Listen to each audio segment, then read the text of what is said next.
The MAGA train is off the rails, ladies and gentlemen, and we are going to be talking about it loud and clear here on Blunt Politics. I appreciate you. I'm Boston Brian. Welcome back. Hit that like button. Subscribe to the channel. Thank you to the mods. Thank you to the chat. Best chat in the world. I appreciate you guys more than anything. And yes, we got a lot to discuss today, a lot of which is going to, be surrounding the ongoing MAGA battles, the I don't know what you'd want to call it, the disintegration of the MAGA cult. Even the America First now cult, I would call it now, the one that's trying to take over for MAGA, this Nick Fuentes-led new America First blue hat instead of red hat movement. Even they're already kind of on the outs. They're already seeing some infighting.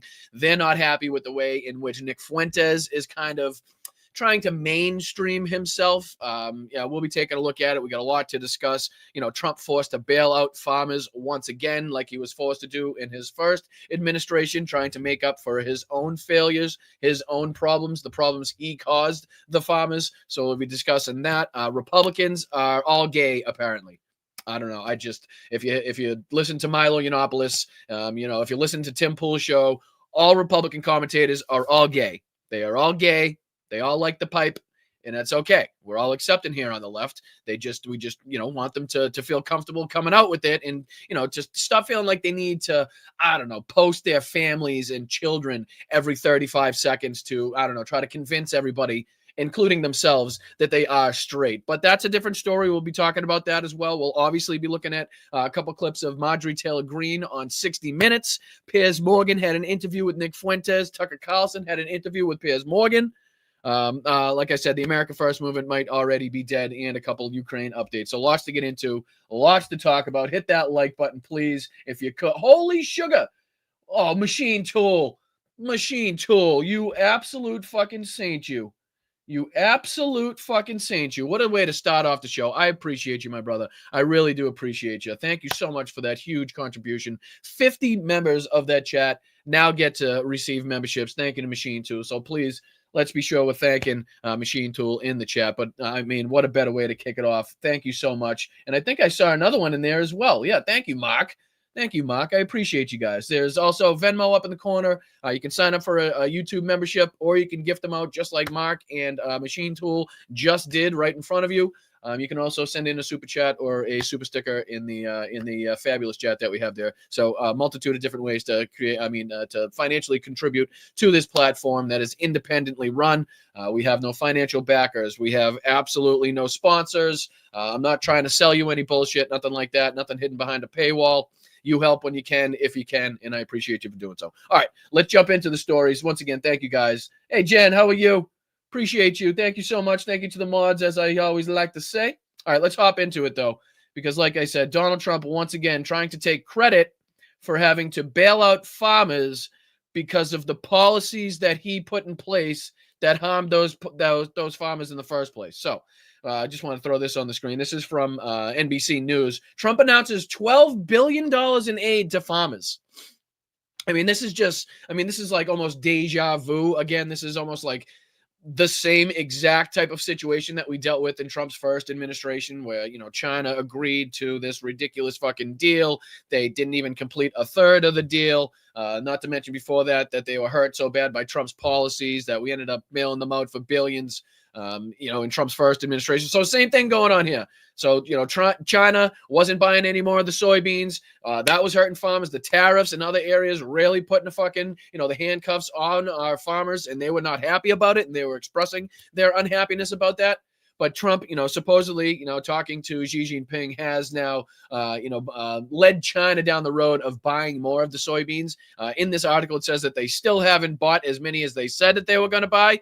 Seems to be, again, a similar aspect as to what was going on in the first administration to the first deal. But yeah, so China recently started buying U.S. soybeans again after a trade war halted the purchases, which was a blow to American farmers, as it says here. But in this $12 billion aid package, Trump said the money would come from the hundreds of billions of dollars in tariff revenue the U.S. has collected this year. Now, think of how ironic and ridiculous that is. So the same tariffs that originally hurt that really put people out of business, that put a fucking clamp on a lot of the farmers, that, saw a lot of the, the lower level farms go out of business. They were having to be sold. Companies like Peter Thiel and companies like that JD Vance are attached to. What was it, Acre Trader, that we were reporting on, where they have this company where they're going around scooping up either shares or, farms that were going out of business. So it kind of helped them on the back end as well. But yeah, he says it's going to come from the tariff revenue that the U.S. has collected. The relief will provide much needed certainty to farmers as they get this year's harvest to market and look ahead to next year's crop, he said. I mean, just absolutely fucking asinine shit that we're talking about. The trade war between China and the United States has shown signs of easing. After months of acrimonious relations, China in recent weeks has started to buy large amounts of soybean. But the relief was announced at a meeting at the White House, hosted by Trump, and Scott Bessent was there, Agriculture Secretary Brooke Rollins. But this says here that money would be paid February 28th, and that the farmers would find out by the end of the month how much would be in their check. So the earliest that they could get this money is going to be February. But this also goes on to say that the aid package will include up to $11 billion in one-time payments under a new program administered by the Agriculture Department. Trump also promised to loosen regulations for machinery companies. We're going to take off a lot of the environmental restrictions because it says, I guess you have to be a genius. Trump said you have to have an IQ of 185 to start a lawnmower. Our president can't start a fucking lawnmower. Just let that sink in. But let's see here, because I know it goes on to say how much. So while Beijing remains far short, check this out. So this is the part that I want to highlight. So while Beijing remains far short of its commitment to buy 12 million tons of soybeans as a part of the recent agreement, Bessent said that the country's purchases are coming along in perfect cadence. So just like in the first administration, when supposedly, they agreed to this deal to, to fulfill some of these, obligations in buying, some of these products from the farmers here, once again, they're not living up to their bargain. They're not buying as much as they said that they were going to buy. And I would assume that to be a theme that's going to continue, right? Because that's just what China does. They agree to shit and then they don't follow through, and they try to get the best, that they can for the cheapest. That's just how they work. So it's the same thing that we're seeing in the first. We'll see how it goes, from here. But already it's saying Beijing remains far short, not just short, right? Not just like, hey, we didn't want those couple extra 100 tons, million tons, whatever the fuck it is, right? However they buy it. They're far short of its commitment to buy 12 million tons. Far short. So that's two words. That's really short. That's like amazingly short. So again, just make sure that that part is highlighted when people talk about this. October said the Treasury Department announced $20 billion currency swap with Argentina, whose far-right president Javier Milei is high-profile Trump ally.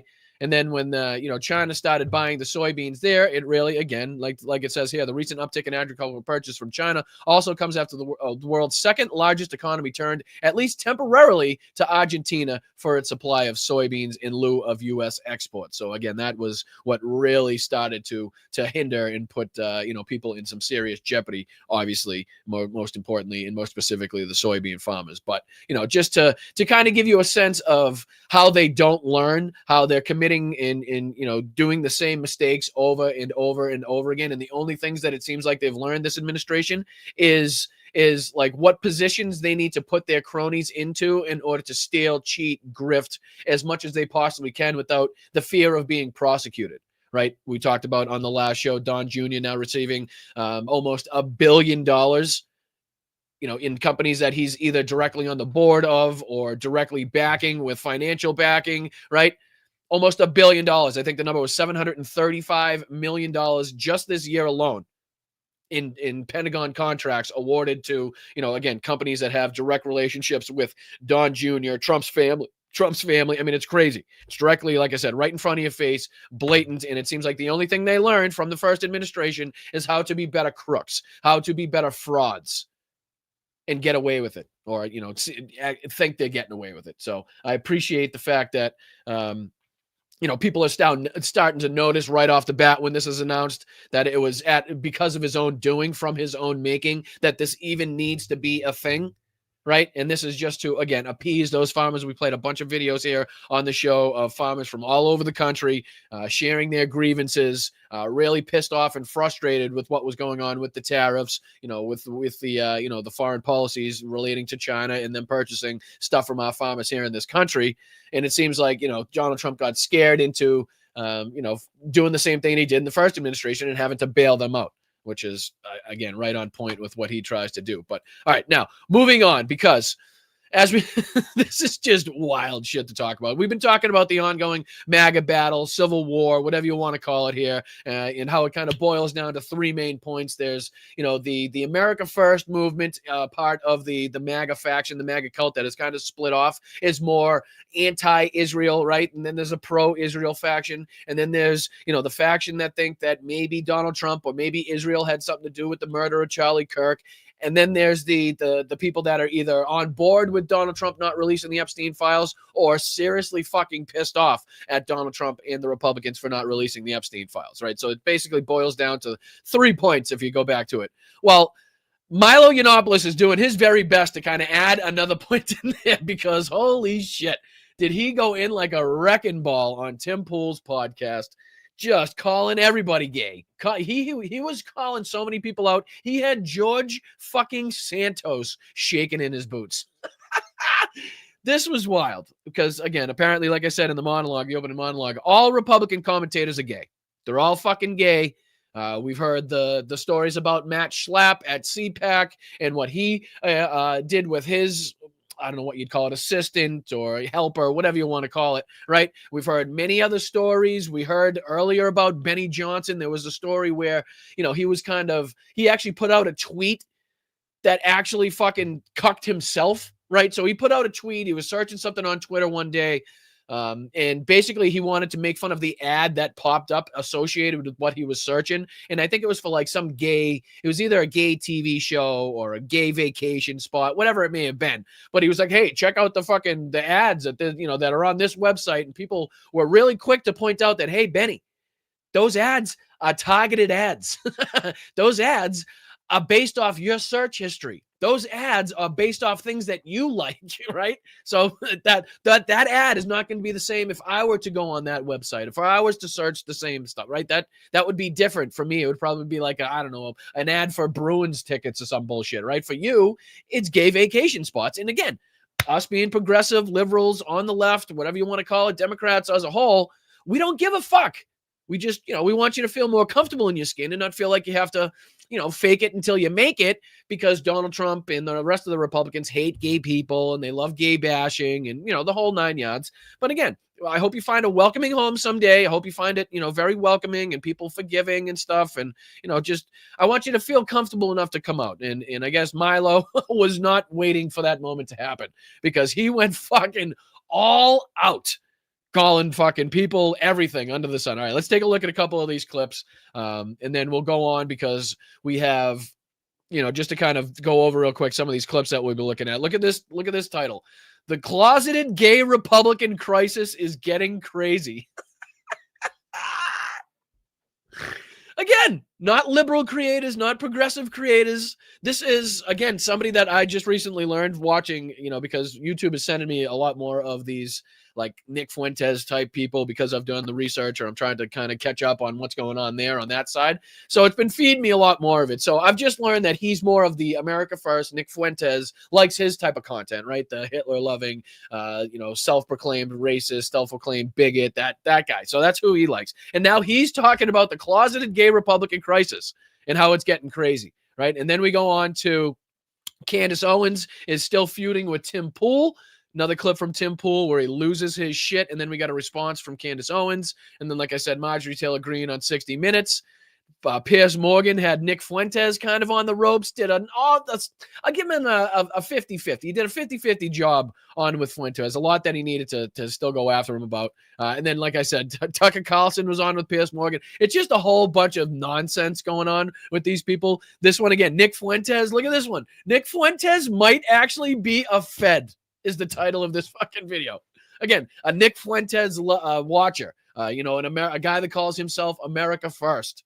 Is the title of his video is now says Nick Fuentes might actually be a Fed. And this is from one interview that Nick Fuentes did with Steven Crowder. But I will, like I said again in the opening monologue, I will, and I want to make this very clear to everybody. Nick Fuentes is absolutely trying to talk out of both sides of his mouth right now. Like he's trying to do the good witch, bad witch, right? The fucking the good night, dark night, the devil and the fucking angel. Like he's trying to mainstream himself because he sees this after being shunned and canceled, as he said, for so long, and fucking hasn't been allowed to fly. He's on no-fly lists, right? So after 10 years in the wilderness, so to speak, and having to build up this cult following of groypers that he's got going on, he's now on the precipice. He sees himself now on the precipice and starting to be taken seriously. Again, first time he's on with Piers Morgan. A lot of these fucking mainstream podcasts that he's been going on, this is the first time that these people have extended the invitation, or it's the first time that, it's actually been a situation where he's been allowed to do it. Right? So he's now trying to dumb down a lot of the shit that he says on his Rumble podcast on a daily basis, and trying to excuse that and, just not justify it, but not talk about it, and kind of, seem like he's more centrist now, and he's more calmed down, and he's more tamed. That way he can get and suck all of these people that are flowing from the MAGA cult because of the Epstein files, because of, Donald Trump's cuddling up to Israel, because of what they thought happened or think happened to Charlie Kirk, whatever it may be. They're now flooding the zone. They're now flooding away from Donald Trump, flooding away from MAGA. And Nick Fuentes is seeing this opportunity to scoop these people up. But he sees he knows the fact that he has to use these mainstream platforms that he wasn't able to utilize before, but they're not going to allow him back on if he continues to say the shit that he says on his podcast, or at least the way he says it. And if he fucks up and he says the wrong thing on Piers Morgan or whatever these other podcasts, like he's one fucking sentence away from being shunned again, right? From missing that opportunity to become this mainstream. Whether or not he wants to run for politics, I doubt. But the more people watching him, the more people he can get from Donald Trump's orbit into this America First, so-called America First party now, or, section of the, wing of the Republican Party, the more money he's going to make. So that's obviously insight. That's obviously motive for him too, whether or not he has, political ambitions, aspirations or not. So we have to watch out for that as well. So as we're kind of utilizing the fact that, his feud with Candace Owens, his feud with, what's the fat fuck's name on Fox there? Mark Levin, right? His feud with Tucker Carlson and the rest of these Ben Shapiro types. Like we can utilize that to our benefit here on the left to, again, to make sure that the disintegration of MAGA happens at a more rapid pace, right? But we also need to make sure that we're calling out Nick's bullshit. We also need to remind people of who this person is and not let this new, persona that they're seeing on this whatever the mainstream program that it might be, get to them. Because we've seen like the New York Times run, fucking full page articles on, I'm blanking on his name now. What's the guy? Destiny, right? Just these fucking degenerate asshole scumbags that should have been, shunned from society long time ago, several fucking dozen allegations ago. Now finding themselves somehow, even Destiny on Piers Morgan show, Destiny doing, bigger podcasts, and again, the New York Times article and shit. So it's like, we have to make sure that, as the mainstream media tries to prop these people up, that we make sure that we continuously tear them down, or at least continuously remind people who the fuck they are and what they've said in the past. So, all right, let's dive into Milo's bullshit here, because this is going to be, hopefully I stopped it at the right point, but let me throw this on the screen. Because again, in case you're just joining us, ladies and gentlemen, the breaking news of the day is that all Republican commentators are gay. They're all fucking gay. We have no problem with it here at Blunt Politics. We are fully accepting, fully fucking welcoming. But it's just, it's something that they don't want to have to admit. And, Milo's not afraid to admit it, apparently. But here he is on Tim Pool talking his shit. Here we go. He's a very effective operator, networker, and a journalist as a result of it. What about Alex? And he does and again, in case you don't know who Milo is, he's just, he was somebody that was canceled, was quote unquote canceled back in the day. I think he made an appearance on with Bill Maher and was like, almost excusing pedophilia. He had some sort of strange comment about it. I can't remember specifically what he said, but he was pretty much shunned from there. He came out as gay. Now he's not gay. He said he's been cured from his gayness. Like, he's just really odd, strange, always like erratic. Seems like he's on something. Just really polarizing figure on the right. There's a lot more to his story, but just in case, just the broad general overview of who we're listening to here, in case you're unfamiliar. I just wish Alex would tell the truth about his sexuality. But you and I think he's talking about Alex Jones. I'm not 100% sure who he's talking about, which Alex, but he's just fucking going through the whole list of political commentators and be like, oh yeah, he sucks dick. He's gay. No, I've hooked up with him before. No, I've seen him with a little boy. Like, he's just fucking tearing people apart here. There's something about gotta stop saying that. Bad. Well, we've got he's got George Santos cringing in his boots. Like, when you got fucking George Santos like fucking uncomfortable in his own shoes, like something's fucking happening. Like, everybody is not gay just because in conservative media. Yes, they are. No, yes, they are. Strangely, he already said. Not everybody in conservative media is gay just because you want them to be, or, again, whatever he said there. And you can hear Milo's response is, yes, they are. But something that people aren't pointing out, listen to Tim in the background. George Santos says, not all Republican commentators are gay. Milo says, yes, they are. But listen to Tim in the background here. There's something about gotta stop saying that. Bad. Well, we've got everybody is not gay just because in conservative media. Yes, they are. No, stop. Yes, they are. Strangely, a lot of them are. Though. No, they are. No, but did you hear Tim in the background? Strangely, a lot of them are, though. Right? So it's not just Milo, and I know Tim kind of went on to, like, I don't know if it was like on a later video or a live on the next day, but he was getting a lot of fucking comments and feedback from this episode, let's just say. So he was kind of trying to, I don't know, not defend it or justify it, but kind of like doing the runaround like he typically does. But even he in this moment was like, well, he's kind of right. He's right. And if anybody knows, wouldn't it be Tim Pool, who's, again, been surrounded by these people for I don't know how many years now, right? I mean, they all have this little coalition, and even Tim couldn't help himself in the background from being like, Milo, you're right. You are right.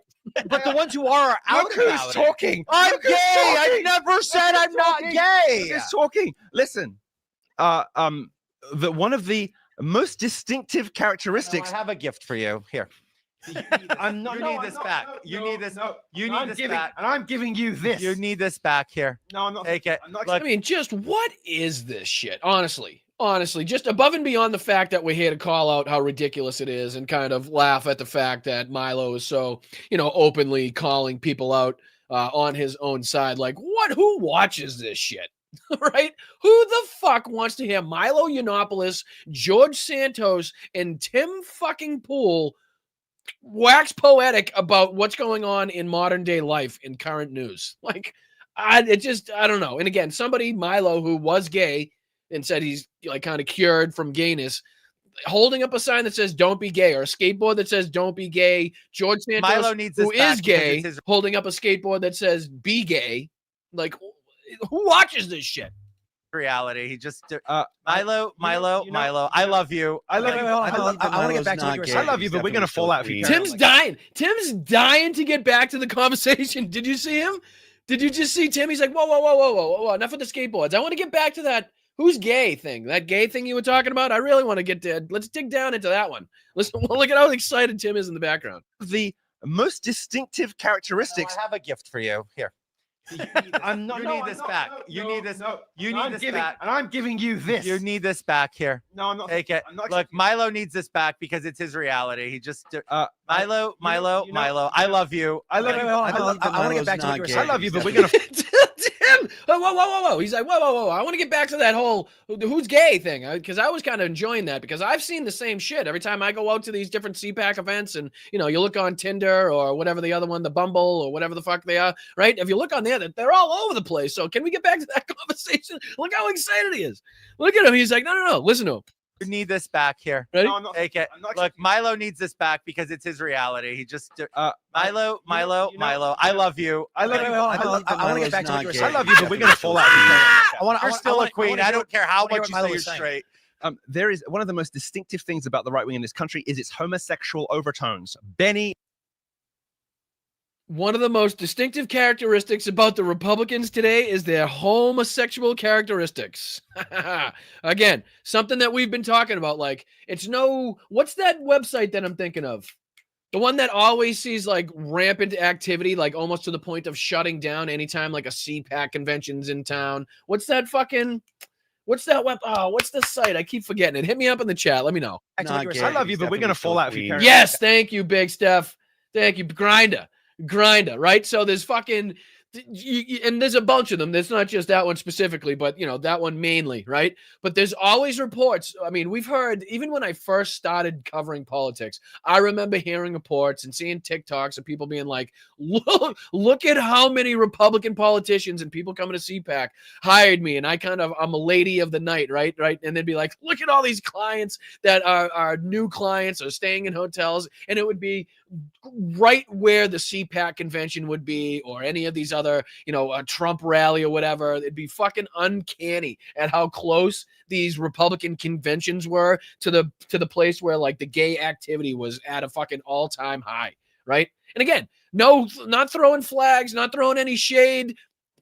To each their own. We're accepting here. I don't give a fuck. I love you. If you're respectful to me, I'm respectful to you. That's just how it is.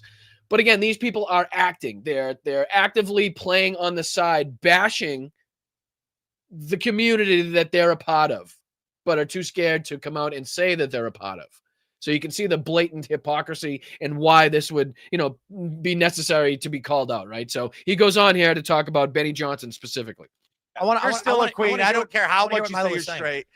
There is one of the most distinctive things about the right wing in this country is its homosexual overtones. Benny Johnson posts pictures of his children every 2 days. It's weird. And everybody knows what went on with Benny Johnson in those lobbies and in those hotel rooms at SAS. Everybody knows. Wow! What's a SAS? I got to know what's a SAS. And the fact that it's called SAS, and we're talking about gay relations with Benny Johnson and other Republicans, is spot on, I got to say, because boy, does he have sass. But what is SAS? Does anybody know in the chat? What is SAS? Is that like a CPAC? Is that like a lesser known CPAC type of event? It's a conference. Okay, now how do you spell it? Is it just SAS? SASS? Because I just want to look it up and see. Like what kind of convention it is. We don't have to, but I'm curious because I've never heard of a SAS before, and I'm kind of heavily involved in politics. But again, that's just side note anyway. Let's listen to what he has to say about Benny. I don't know what you're talking about. Men, younger men, not underage. At least I don't know that. His wife was crying drunk in the lobby 3 sasses in a row. What? Whoa. All right. We're getting the fucking tea here, ladies and gentlemen. We're getting the fucking tea. Huh? Fucking smoke them if you got them. Woo-hoo-hoo-hoo. We are getting the tea. I love it. 3 in a row? That's a fucking hat trick. You hit a triple. 3 in a row. Strike them out. You're out of there. 3 of these conventions in a row. Allegedly, Benny Johnson's wife was caught weeping her eyes out in the lobby because Benny was running off with younger boys. Per the statements here of Milo Yiannopoulos. And I wasn't there, so I can't dispute it. How her husband was upstairs with boys.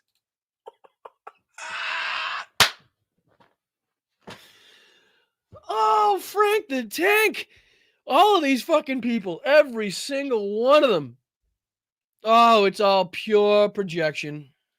Come on. But go ask her.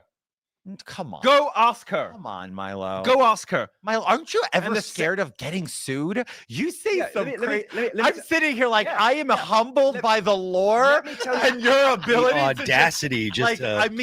There's no teapots in this room right now to express how I feel. George, I have said these things about people for 20 years and never once in my career been sued. I've issued 3 corrections in my entire journalistic career because I get my facts right. And people know that they do not want to go through discovery. Actually, I want to say this. I've never been sued for anything I've ever said about anyone. The one thing I need to say this. Because I'm right. The most terrifying thing about Milo is that he knows all your secrets. Oh no, he knows everybody's lore. Tim seems to like kind of be confirming what's going on or what's coming out of Milo's mouth, right? Like backhandedly, we heard just a couple seconds ago him be like, well, he's kind of right. I mean, he is right. I've been behind the scenes and, I know for sure. But now he's like, he seems to be kind of, backhandedly confirming a little bit, corroborating at least a little bit of what Milo's saying here. I am terrified of Milo. I will never cross Milo. Milo is the one person that people say. What did we get? We know you're a fucking degenerate lying scumbag. There's really not too much else for us to know unless you got like 40 other aliases that we didn't know about. Right? Or like some other Brazilian dresses that we haven't seen in. I'm not sure, but there's really not too much more for us to find out about you there, fucking big guy. So I think you're safe. Like, why are you friends with him? Bitch knows too much. I can't afford not to be. You want to be his enemy? He knows too much. Nobody wants to be his enemy. No, do not cross this dude. It's not worth it. I was gonna say, Benny told you what? Did he get the dick out of his mouth long enough? Oh my god. Oh, fucking shit. Oh, do I have anything for that? That is a new form of vicious violation to our country. Holy shit. Oh, my God. Now, I don't know if this is just a Trump statement or if it's actually a real statement. Somebody said, is that a Trump statement or is that real? But holy shit, guns are blazing here. Guns are blazing. And Benny, we won't get too deep into it, but Benny had a response where he again posted a picture of his family, which Milo responded talking about defamation. They kind of went back and forth on Twitter. We don't have to get that deep into it, but holy shit, was he fucking spitting hot fire like Dylan. God, Milo, you can't say these Yes, things. I can because it's real and it's true. Milo, stop. You can't say it because you and want Tim to is loving it. For the backlash that Tim says he got, right, for as upset as Tim pretended to be in that little, I don't know if it was like apology video or if it was just done later in the show, whatever it was. He seems to be fucking loving life. He seems to be loving this conversation. I was going to say, Benny look at him in the background. Did he get the dick out of his mouth long enough? Oh my God, Milo, you can't say these Yes, things. I can because it's Hold on. real and it's true. Does that look like somebody that's upset about the conversation that's now taking place on his podcast, on his show? He looks utterly distraught, doesn't he? Doesn't he look like somebody that is distraught about this conversation? Looks like he knows a little bit more than he's leading off to me. Milo, stop. You can't say George, it because you it want to sounds like maintain your friendships. I can say it because I sounds care like like you've him never about met what's real. Milo. This And again, I don't know if this kind of has a whole different ring to it. I mean, if he was talking about Alex Jones earlier in the broadcast, right? I mean, then this might have a whole new meaning. Where is it? I think I have him in here. Let's see. Alex Jones. Where is he? Where is he? It's in here somewhere. Oh, yeah, here it is. This might have different meaning. My superpower is being honest. I will eat my neighbors.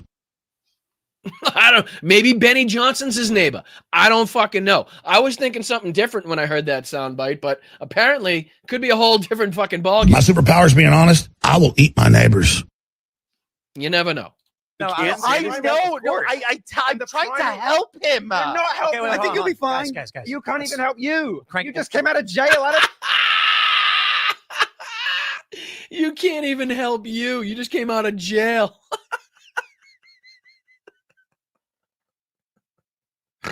Oh, Jesus. He's a degenerate prick. He really is. Everybody on the screen, everybody in this is. But holy shit, did he go in here with fucking blades up? I don't need tips from you about life. Let's turn the volume from 11 to at least 10. Yes. But I want to say this. I will just When we were talking about how there's people that come to me and they say, Tim, we'll be the guardrails for you and you'll be the biggest. faggotized. What they're really Right. I mean, I don't need to go into disparaging the LGBTQI community, but I mean, we kind of get the gist of what was going on there. He went in there like he slid into second with spikes up, ladies and gentlemen. He was just going at it. Benny Johnson responded. Milo responded again. But again, we'll see what happens. Benny was kind of hinting around at a defamation lawsuit or some a lawsuit in general. But Milo didn't seem too threatened by that. He didn't seem too scared. And I think it's a big tell, right? If Benny Johnson doesn't take some action in this, I think there's a lot that we can read into that as well, to tell you the truth, because you can be damn skippy. If Milo was talking about me and making up stories and they were made up and weren't true, and he was going into that much detail and extent, we'd have a fucking lawsuit on our hands. We'd have a problem on our hands. You know what I mean? At the very least, which again leads us into, other commentators, other people now picking this up on the, I don't know what you want to call them, the Republican sphere, the conservative community, right? This is a former Green Beret calling himself an American First Nick Fuentes fan that we've been kind of using his channel to show and represent the divide going on now between MAGA, America First, and, Candace Owens and, Nick Fuentes and these other players in particular. But again, check out the fucking title of this. Check out the title. The closeted gay Republican crisis is getting crazy. And if I could, how do you show the thumbnail? Is it possible? I'm not sure. You'd have to go to his channel. But if you look at the thumbnail, it's Lindsey Graham, it's Nick Fuentes, it's Benny Johnson, it's Milo Yiannopoulos, and a couple other people. So fucking Lindsey Graham catching strays. Miss Lindsey catching strays because Milo Yiannopoulos apparently outed Benny Johnson. It's just, you can't make this shit up. You can't make this shit up. So just a minute of this. We don't have to watch too much. A minute of it, and then we'll dive into the Candace Owens Tim Pool feud, because more Tim Pool to come, because he absolutely loses his mind, and Candace Owens is just laughing at him. All right, let's dive into this. I appreciate you guys. Thank you so much. If you're just joining us, if it's your first time watching, thank you so much for giving me the opportunity. Thank you so much for allowing me the time to, bring you the news, bring you my insights, opinions on what's happening in today's society, today's politics. And I would just ask you to please hit that like button, subscribe to the channel. Thank you for getting us over the 15,000 subscriber mark. Tomorrow on the show, we're going to have Hawk from Hawk's podcast. So make sure you're tuned in tomorrow to the early show. We'll be putting out posts and stuff to remind you of that anyway. But yeah, let's dive into this. Again, just basically a show highlighting that the MAGA train is so far off the rails right now, and that the Republican movement is so deep into chaos that it's going to be damn near impossible, in my view, for them to put Humpty Dumpty back together again in order to make some coherent run at the midterms. So let's dive into this. Again, this is titled "The Closeted Gay Republican Crisis is Getting Crazy." From a Republican. All right, there we go. But I will say to all the closeted Republican men out there, guys, it's 2025. Just own it. Nobody gives a shit anymore.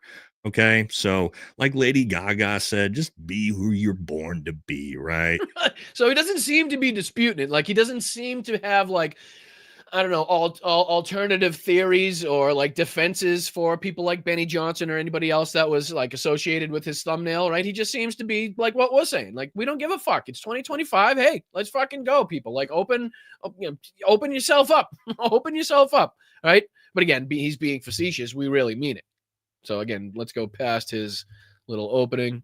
Big news in the Republican Party today. Big news in the Republican social media space for sure. And that is all of the recent allegations against a lot of prominent Republican politicians, social media figures, talking heads. He's got Trump on here as Throtus.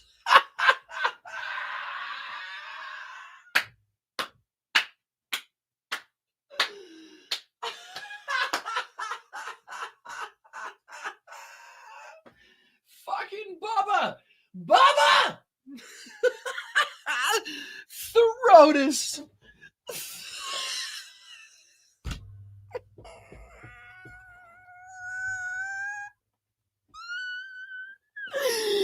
Oh, deep throatus. Sorry, I wasn't expecting that on a conservative.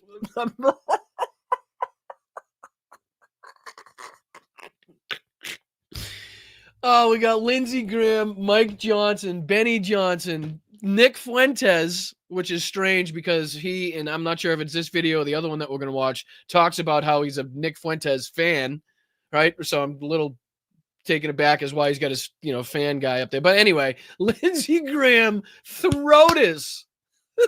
Throtus.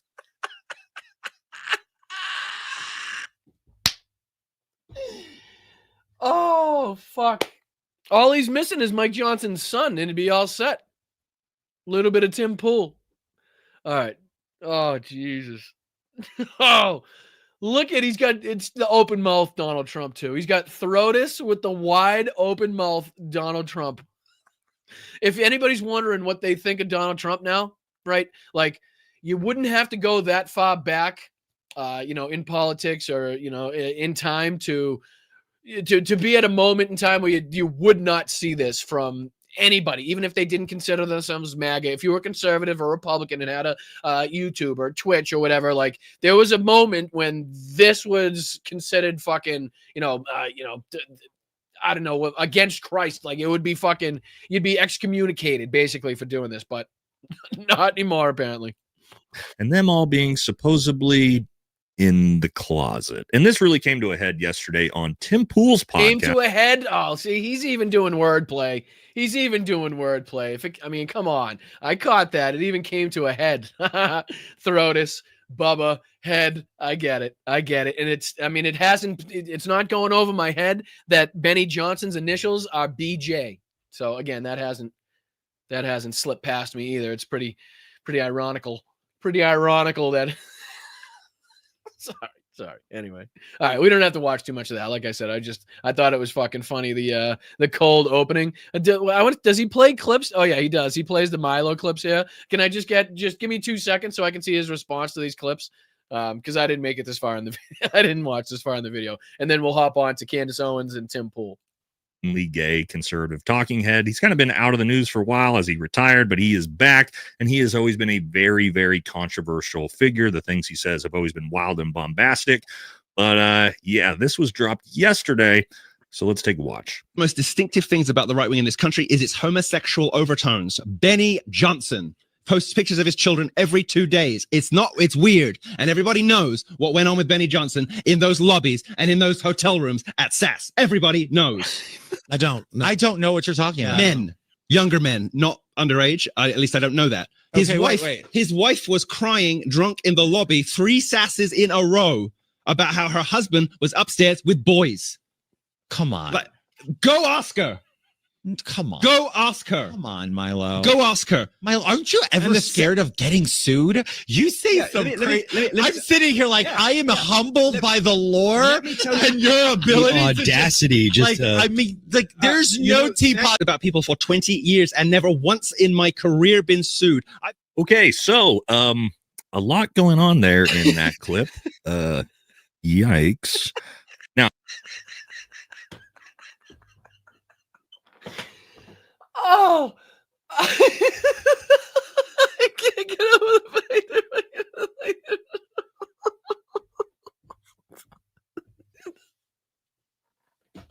these are their own people.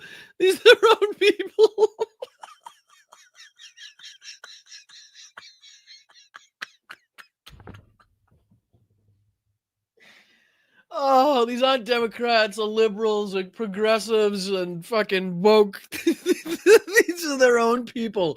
And they're like,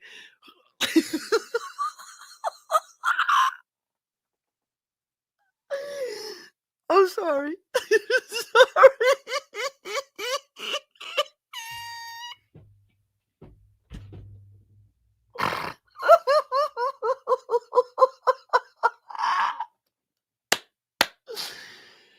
Oh, fuck. Oh.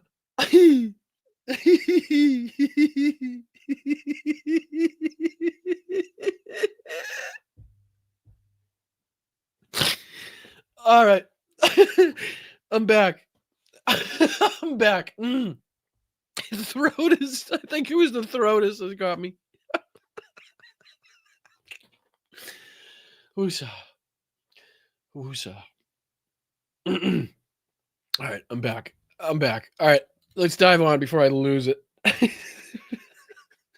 All right, let's dive into the clip of Tim Pool going after Candace Owens, and then we'll go into Candace Owens' response. All right.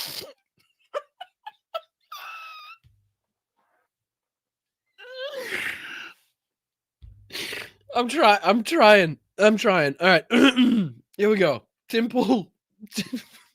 Candace Owens is a fucking evil scumbag. She is a degenerate cunt. She is burning everything down. and she's gloating and smiling while she does it. And you know what you fucking told me? She has no security. She doesn't fucking deal with the shit we have to deal with. She's a piece. Again, this is his own fucking peeps. His own peeps. I haven't seen him this mad since he lost his fucking Russia funding, right? Since he tried to tell us that Ukraine was the biggest enemy, was our biggest enemy on the planet. This is the most emotion Tim Pool has put into his show since Russia paid him to say that Ukraine was our biggest enemy. Oh, called her a bloody cunt. He called her the bloody cunt. That's how you know he's mad. Piece of shit. She's making everyone else suffer. And all of these fucking conservatives out there that send me these fucking messages have no fucking balls to call her out. More and more people have started doing it. They send me these fucking messages. Good for you, Tim. Good for you, Tim. I wasn't the first person to do it. I'm not going to take credit for that. But don't fucking DM me like I did something for you as you cower, as you fucking cower, scared that she'll put you on her thumbnail and claim you benefited from Charlie Kirk's assassination, which he's doing to me right fucking now. So what it sounds to me is like Candace Owens is the next Donald Trump. It sounds to me like people are scared of being on Candace Owens's radar if you're a Republican, just as much as Republican politicians and Republicans were scared of being on Donald Trump's radar, right? Marjorie Taylor Greene will bring it up in the 60 Minutes, where she talks about, Republicans are just fucking scared of being on that Truth Social tweet and then having the death threats that come associated with it. So it sounds to me like fucking Candace Owens is stepping right in those fucking shoes, right? Taking that place of making everybody on the Republican commentary side scared to call her out because she'll be, they'll be in the fucking crosshairs. But Tim has been sent over the edge. He has fucking lost it, ladies and gentlemen. Lost it. The beanie has finally squeezed too tight. It's almost like when, you ever see people put like fucking 20,000 rubber bands on a watermelon, right? Right. And like 19,000's okay, but like, 20,000 makes it fucking snap in half. Apparently that's what finally happened to the hat on Tim's head. It's just finally gotten too tight. The elastic has finally squeezed so tight from 40 years of not taking it off that he's finally just lost it. Yeah, that was the. I'm fucking done with these people. It's his own party. It's his own party. As much as he tries to come off as a centrist, fucking, independent. I'm not a Republican. I'm not a Democrat. I'm just in the middle type of. Fuck you, Tim. You're a Republican, just like the rest of them fucking taint-licking piece of shits. They are. You are. Just come on. Let's be real. So what you're doing now is getting as upset as you've ever been on your show, besides the time, again, Russia paid you to say that Ukraine was our biggest enemy here, which was fucking laughable. I think he hit the desk in the same way. Pretty similar way, I'm pretty sure. We'll have to look that up. Anyway, but, again, hasn't put that much emotion into it. But now the only thing that gets him that upset is the fact that his own party is in so much fucking chaos, is so dysfunctional right now, and that he doesn't like that the black lady apparently is getting better fucking views. I'm sure that's part of it too. But again, let's go. He's freaking. I love it. Security just not on the level of you. Oh, yeah, the one fat guy you mentioned with no wall and no barrier in a suburban neighborhood with neighbors. She doesn't give two fucking shits. No one's out for her. She's lying about all of this. You told me you went to her house and she's got a 4-foot wall and one fat guy, and she doesn't give a shit about her security. Meanwhile, I get bullets fired at my fucking property and I have to go live in the middle of nowhere. And I got fucking strangers coming up to my house in Maryland, breaking in. I got people showing up and beating up the residents who trying to live there. How the fuck am I even supposed to sell this property? And it's all lies. It's all hypocrisy. And it is for the purpose of making money. And she does not live the way other people live. And she claims she. And you do? And you do on your fucking compound with your fucking skating parks and shit? With your several studios and you're flying people into your podcast? No, not that studio. This studio. You live like normal fucking people, secluded in your little fucking compound that you never leave unless you have bodyguards and shit, right? like the fucking delusion that these people have. Like, you live like a normal person, Tim. Like, you have any way, you're in any way affiliated with what the average working class American goes through and has to fucking deal with and lives like on a daily basis. Just fucking out of bounds, T. Come on, she bro. loved Charlie, and she is burning everything down that he built because she is evil. Well, again, I have no love lost here for fucking Candace Owens. I'm here to call her out just as much as I'm here to use her, breaking up the MAGA cult. So again, no love lost whatsoever. She's a fucking degenerate psychopath herself. But I would kind of put a little more blame on Donald Trump for ruining and stepping on, and a little bit more blame on, I don't know, Erica Kirk and Turning Point themselves for ruining everything that Charlie supposedly worked for. Because Donald Trump was he moved on quicker from this death than he did after Melania gave birth to Barron. Right? He was fucking so quick to get inside of that fucking hooker's vagina after Barron was born. It took him shorter to turn from the death of Charlie Kirk to his fucking golden ballroom dedicated to Jeffrey Epstein. That's how quick he was to get off of talking about Charlie Kirk after he died, right? It was just next second. Oh, he's dead. Okay, ballroom. Talk about my ballroom. It's all gold, ladies and gentlemen. Okay. So people were pissed off about that. People were fucking like shaken by the response of Erica Kirk.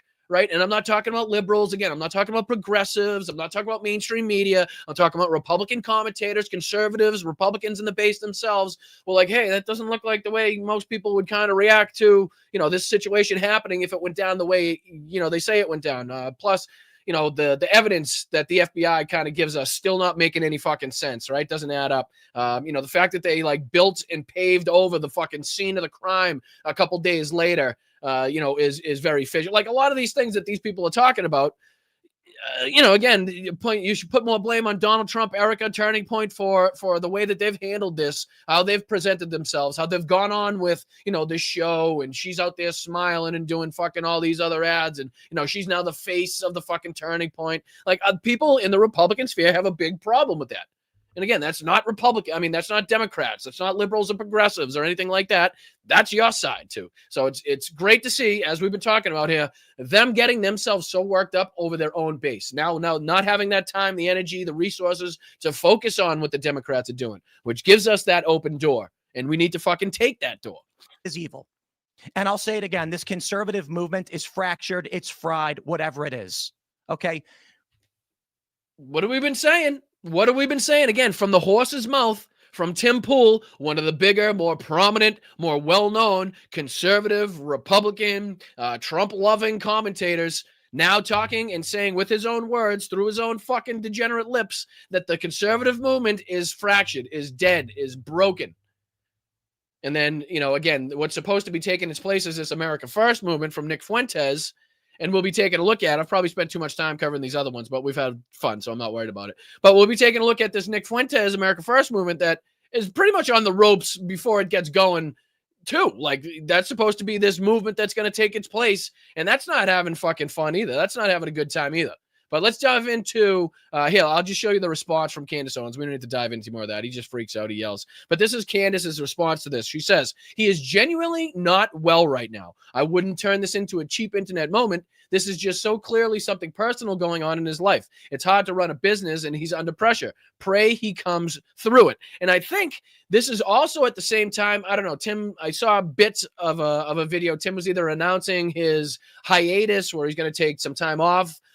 Typically when he does that, it's one of his lesser known shows. You get about 40 different channels, 40 different shows, right? So I don't know if he's putting it on the, he's hanging up the skates and hanging up the gloves for one of the shows or whatnot, but he seems to be more tired, right? Because I think he also said like he's going to have a stroke, and how he works so hard and he does it Monday through Friday. And like, he seems to be a little bit run down, a little bit, it's not as satisfying to him anymore. He doesn't have the pleasure that he once had doing this. And you can start to see like the battle fatigue starting to set in with Tim Pool here.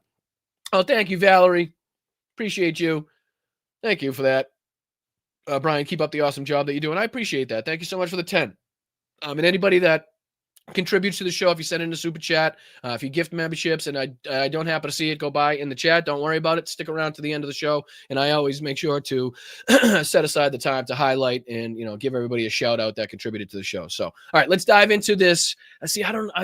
Time management's tough. I never have enough time to dive into everything I want to dive into, so I guess we'll do just a couple minutes of this from the Marjorie Taylor Greene 60 Minutes interview, again, to, continue to highlight the ongoing split in the MAGA fucking cult.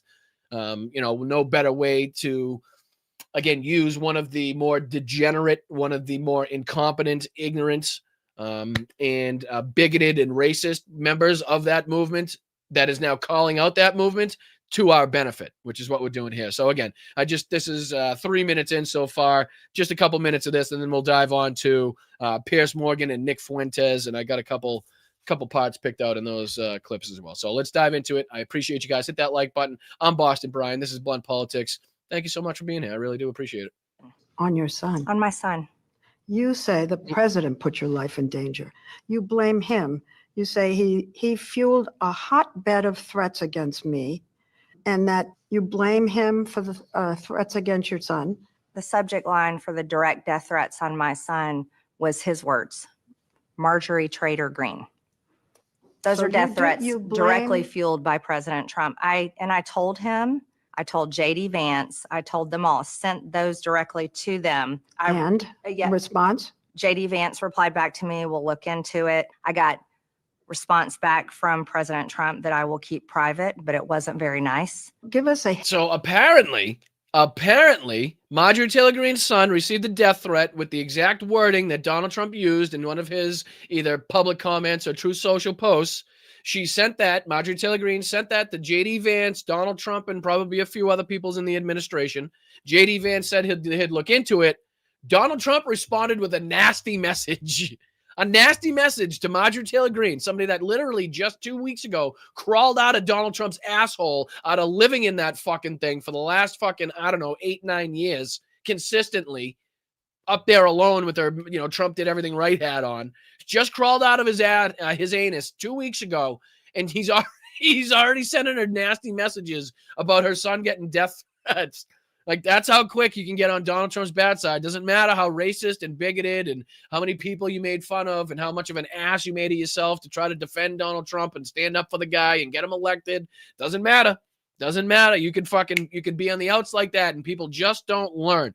They continuously degrade themselves, throw themselves on the floor, let Donald Trump walk over their backs as they fucking, lay belly first on a bunch of broken glass or a fucking mud puddle, whatever it is, so Donald Trump can keep his shoes clean, thinking that they're going to get something in return. They're going to get some fucking, financial benefit or reward from it. And they get fucking thrown out into the cold, right? Thrown right into the fire, right into the wolves. Right? Every single time. Donald Trump never helps these people out. Never. Hint of what the president said. It was extremely unkind. Her life is in danger? Who's that? Marjorie Taylor Greene, she says. Marjorie Trader Green. I don't think her life is in danger. The reporter at that moment telling you, hey, she's saying her life's in danger. Said her real name, and he has to correct the reporter to say Trader Green. Again, the same thing that was attached to the death threat that her son got. So you can see how much he cares and respects for people that, again, laid their fucking, put their lives on the line, basically, laid down in front of, sword after sword after sword for this asshole. Danger. Frankly, I don't think anybody cares about her.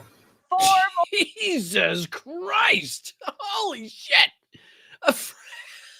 Hey, what do you think about the death threats on Marjorie Taylor Greene's life and her son's life? Personally, I don't think I give a fuck. Personally, I don't think anybody gives a fuck.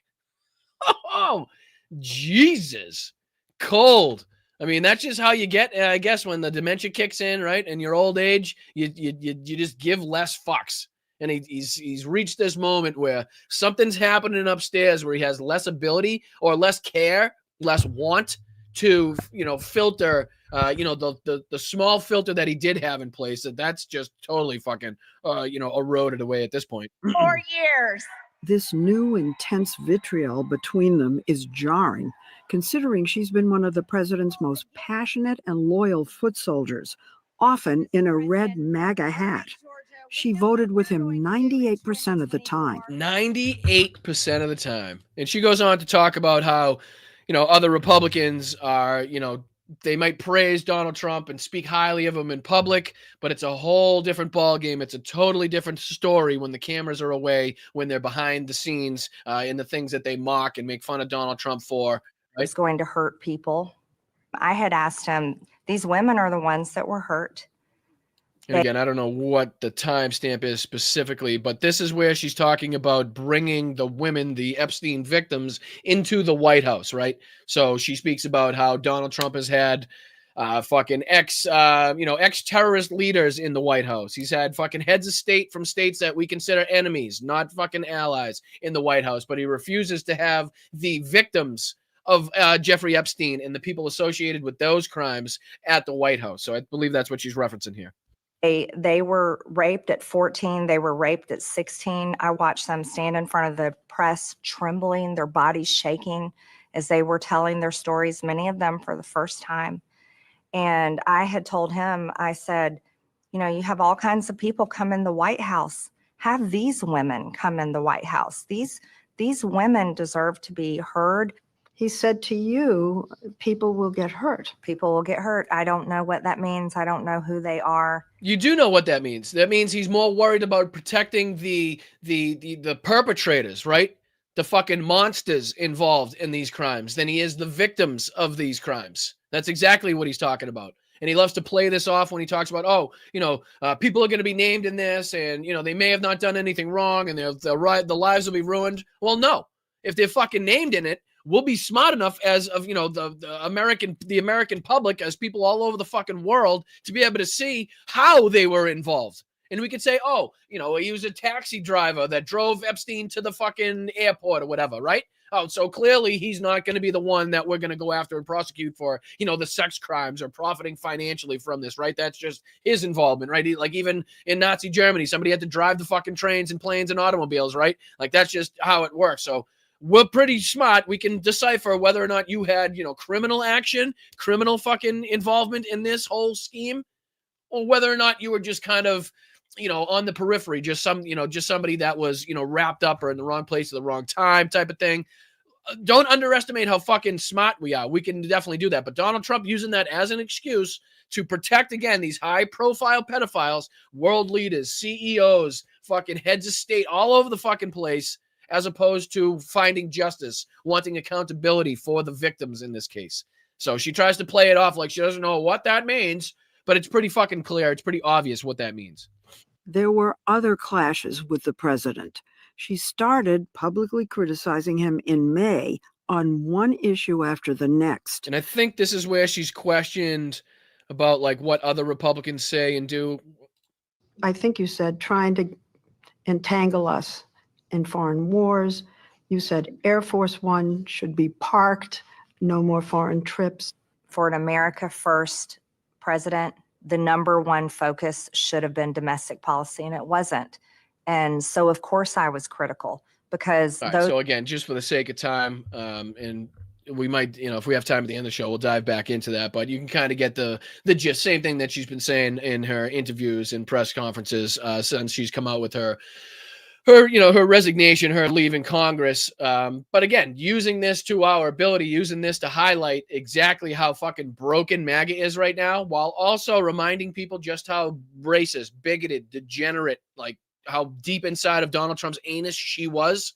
So that, you know, it should hold even more water, should carry even more water when Marjorie Taylor Greene is ready to say that Donald Trump lied to your face, that he's worried about, you know, his pockets, you know, he doesn't care about the Epstein victims, you know, that type of stuff. So again, no flowers for her. Fuck her. She's a bigot. She's a racist. She's an asshole. But we're going to use her definitely, you know, until the wheels fall off to highlight again the destruction of the MAGA cult. But let's dive into Pierce, because she was just bringing up the America First movement. And, you know, there's been speculation all over the place, considering that Marjorie Taylor Greene once spoke at a Nick Fuentes outing, that now that she's been talking about America First, that Nick Fuentes might want to have, you know, get a Marjorie Taylor Greene into his sphere, into his little, you know, little fucking party that he's now trying to start.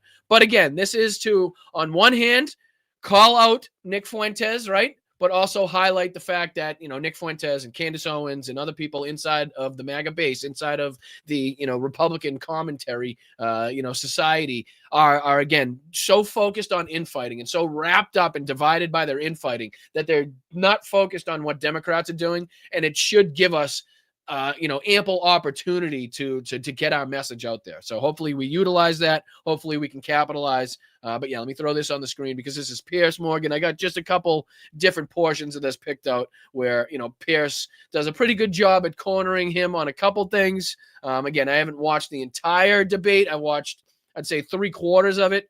But Hitler's referenced a couple times, but he didn't really get called out as far as I saw about his direct statements and comments about, loving Hitler and all that type of stuff. But let's just dive into it here. We'll start in the beginning. What did I have marked here? So 9:30. 9:30. We'll go to 9:30 in here. My apologies. And we'll just start here because I believe he's asked, because Nick Fuentes, as you can tell, his last name is Fuentes. Right. So he's obviously coming from a mixed background. His parents are mixed. So it makes absolutely no sense to him. And he goes on here to call himself an outright racist and, talk about how he doesn't want to live next to black people. And the whole thing was him trying to in some way whitewash what he says on his podcast, the horrendous, insanely fucking ridiculous things that he says on his podcast to make that more mainstream. But again, had no problem here basically outing himself as racist. I think that makes it a little bit more difficult too, right? Because, as leftists,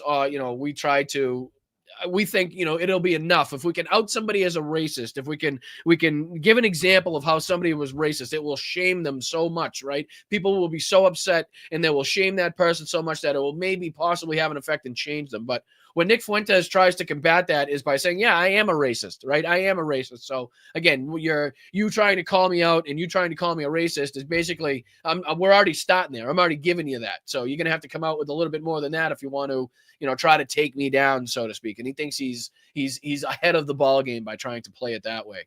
But all right, let's dive into just a couple minutes of this and then we'll go on to, again, Tucker Carlson with Pierce. And then we got some Ukraine updates. So hit that like button, stick around. America.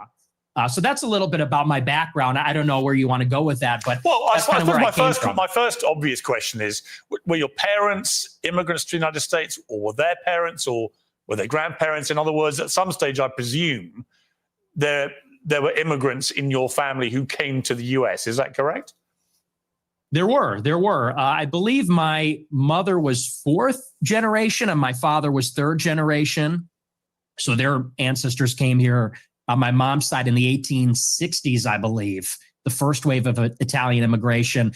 My father's and remember what he says here about the 1860s and immigration, because, Pierce kind of claps back at him and being like, okay, well, you have this anti-immigrant stance. You're fucking so disgusted by immigrants. You don't think that, there should be interracial marriages, but you're a product of an interracial marriage. You're a product of immigrants. So how do you how do you justify that in put that in with your beliefs? He also does a good job, and I don't know if we'll have enough time to bring it up here, but Pierce brings up an anecdote that Nick said once on his podcast, talking about how Nick's father wouldn't bring him to certain restaurants because black people worked there, right? Clearly insinuating that he had racist beliefs, that he had racist thoughts.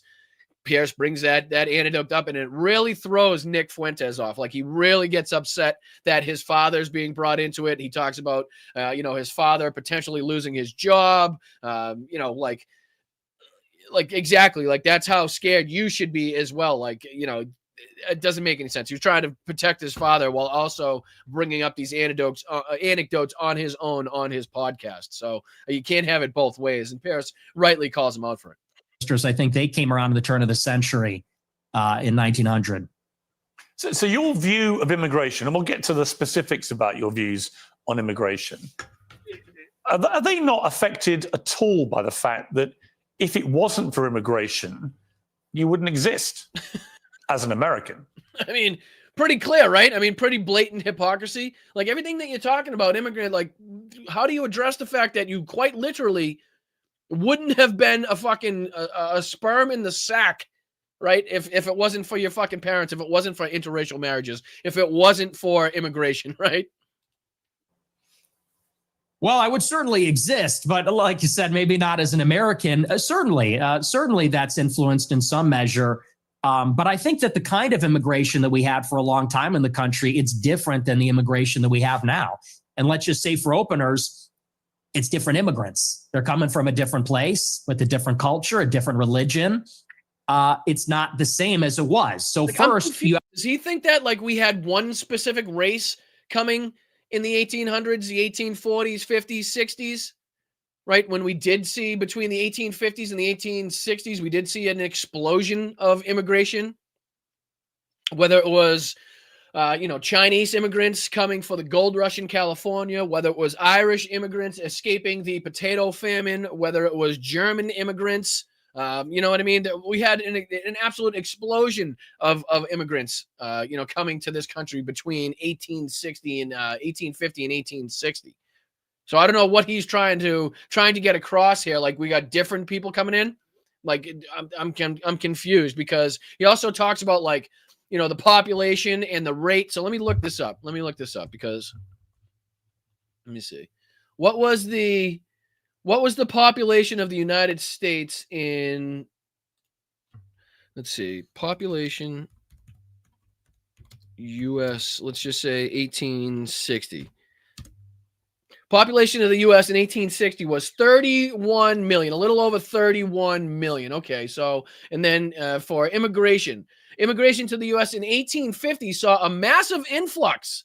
Oh, that's strange. A massive influx, primarily from Ireland and Germany, fleeing famine and political unrest, alongside significant numbers from Great Britain and the beginnings of a Chinese immigration to the West Coast due to the gold rush. Ah, Jesus Christ. It's almost like if you know your history, you can combat the bullshit. Over 5 million arrived between 1820 and 1860. Okay? So in 40 years, 5 million, when we only had a population of 31 million. So quite clearly, a massive influx, percentage-wise, of the population of this country because of immigrants and immigration. Chinese immigrants, German, Great Britain, Irish. You know what I mean? So clearly, it's ridiculous for him to bring up that period of time. And I think he goes on to specifically talk about, like, Mexico and Mexicans coming in when I believe it's his mom or his dad, forgive me, is Mexican. Like, just the hypocrisies, the blatant hypocrisies in this are pretty fucking, in your face. You know what I mean? Let's put this on. Of a qualitative difference. My ancestors, for the most part, I have 3 European grandparents from Ireland and Italy, 1 from Mexico. They came from Europe. They came from a society where there's a common ancestor. Should we get him a map? Does he know Mexico is not in Europe? Because he just named Mexico as part of Europe. Pretty sure. Did he just say Mexico is Europe? From Mexico. They came from Europe. No, Mexico's not in Europe, dude. Sorry. Just a little ways away. Just a little ways away. There's a little, I think there's some wetness, some moisture in between those two places. But anyway, go on. From a society where there's a common ancestry, there's a common religion, common civilization. The people that have come in since 65, since Hart-Celler, they're coming from China, India, the Northern Triangle, Mexico. China. He specifically says China. When Chinese immigrants, again, as we continue to bring up, during the California Gold Rush, were a huge part of the immigration. I mean, how many movies and books and stories and fucking plays have you guys seen where, the Chinese culture is represented in places like San Francisco or, other towns in cities up and down the West Coast or in, fucking Alaska, right?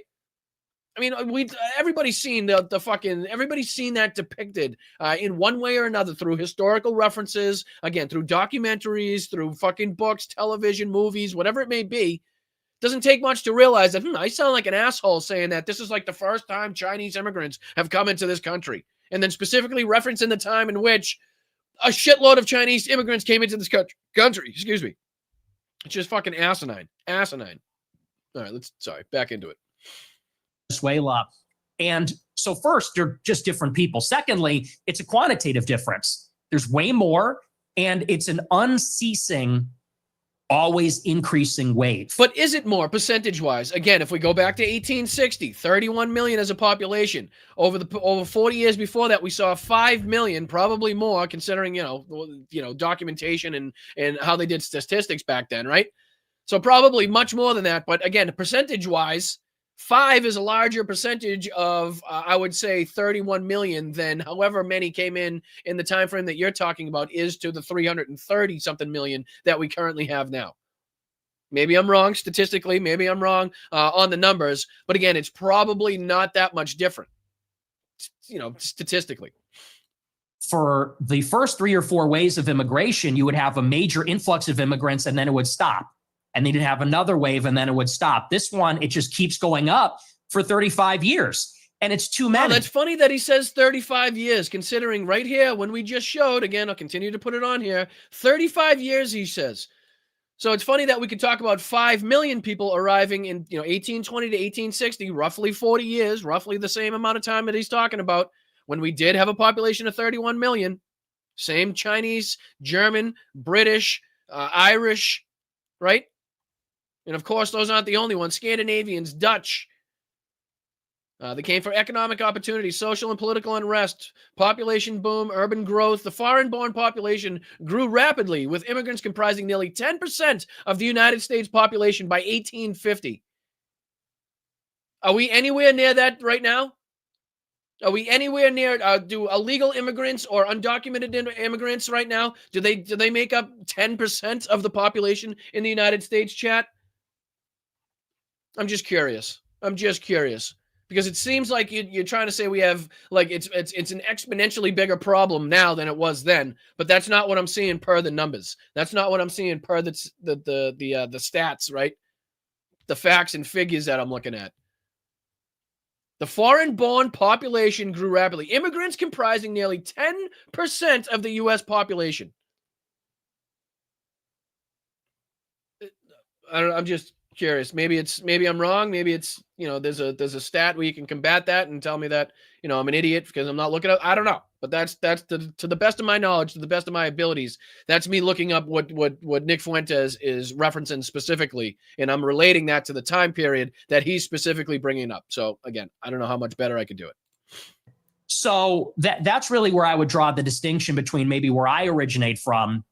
I would even just simply call that immigration. What this is an invasion. It's a completely different policy. Oh, yep. Now it's an invasion. See, it's an invasion now. You gotta get people scared. It has to have that like scary connotation to it. It can't just be like, the fact that we have a broken asylum system and that, we've done a lot as the United States to kind of harm, governments in different areas all over the globe to create instability. Not only that, but not, again, acknowledging the fact that governments right now are more interested in supplying and benefiting the corporations and the billionaires than they are in actually supplying a decent life for their constituents, their fucking citizens, the working class individuals of their country. And again, that's not just a United States problem. That's an everywhere fucking problem. But until we start realizing that, billionaires are being cuddled, they're being fucking cared for while the rest of society goes to shit, the sooner we can realize that, the sooner we can start to fix the fucking problem. You mentioned Mexico in that list, and your father is half Mexican. So, yeah, I mean, by your criteria, part of the invasion would include your father, presumably, and his immediate descendants who came from Mexico. Not really true, because when my father's ancestors came here, it was a small fraction of the total immigrants that came from Mexico. I don't believe that we should have zero immigrants. Whoa. But isn't that the same fucking rhetoric that we hear from Trump? Like they're not coming from Mexico. They're coming from Afghanistan. They're coming from Iraq. They're coming from Iran. They're coming from the Congo, right? They're coming from Sudan. They're coming from all over the place. They just happen to come through Mexico. They're not actually Mexicans. Isn't that what everybody tries to get across to all the Republicans? Isn't that what the rhetoric is? Like they're coming from terrorist states. They're all Chinese people. They're all communists. It's funny how it changes depending on what show you go on and who you talk to. Forever, or even zero immigrants from non-white countries. But you have to draw the distinction. My father's father, he was here in the 40s and 50s. And again, this is a whole long thing, and let's see if I can kind of pinpoint one more of these places here. Questions, Nick, on, let's see here. What's this one?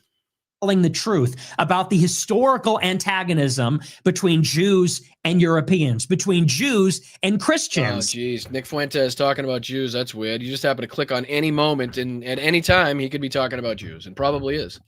Other atrocity is treated like this. Could you imagine if in the United States they said the number of Palestinians killed in Gaza is...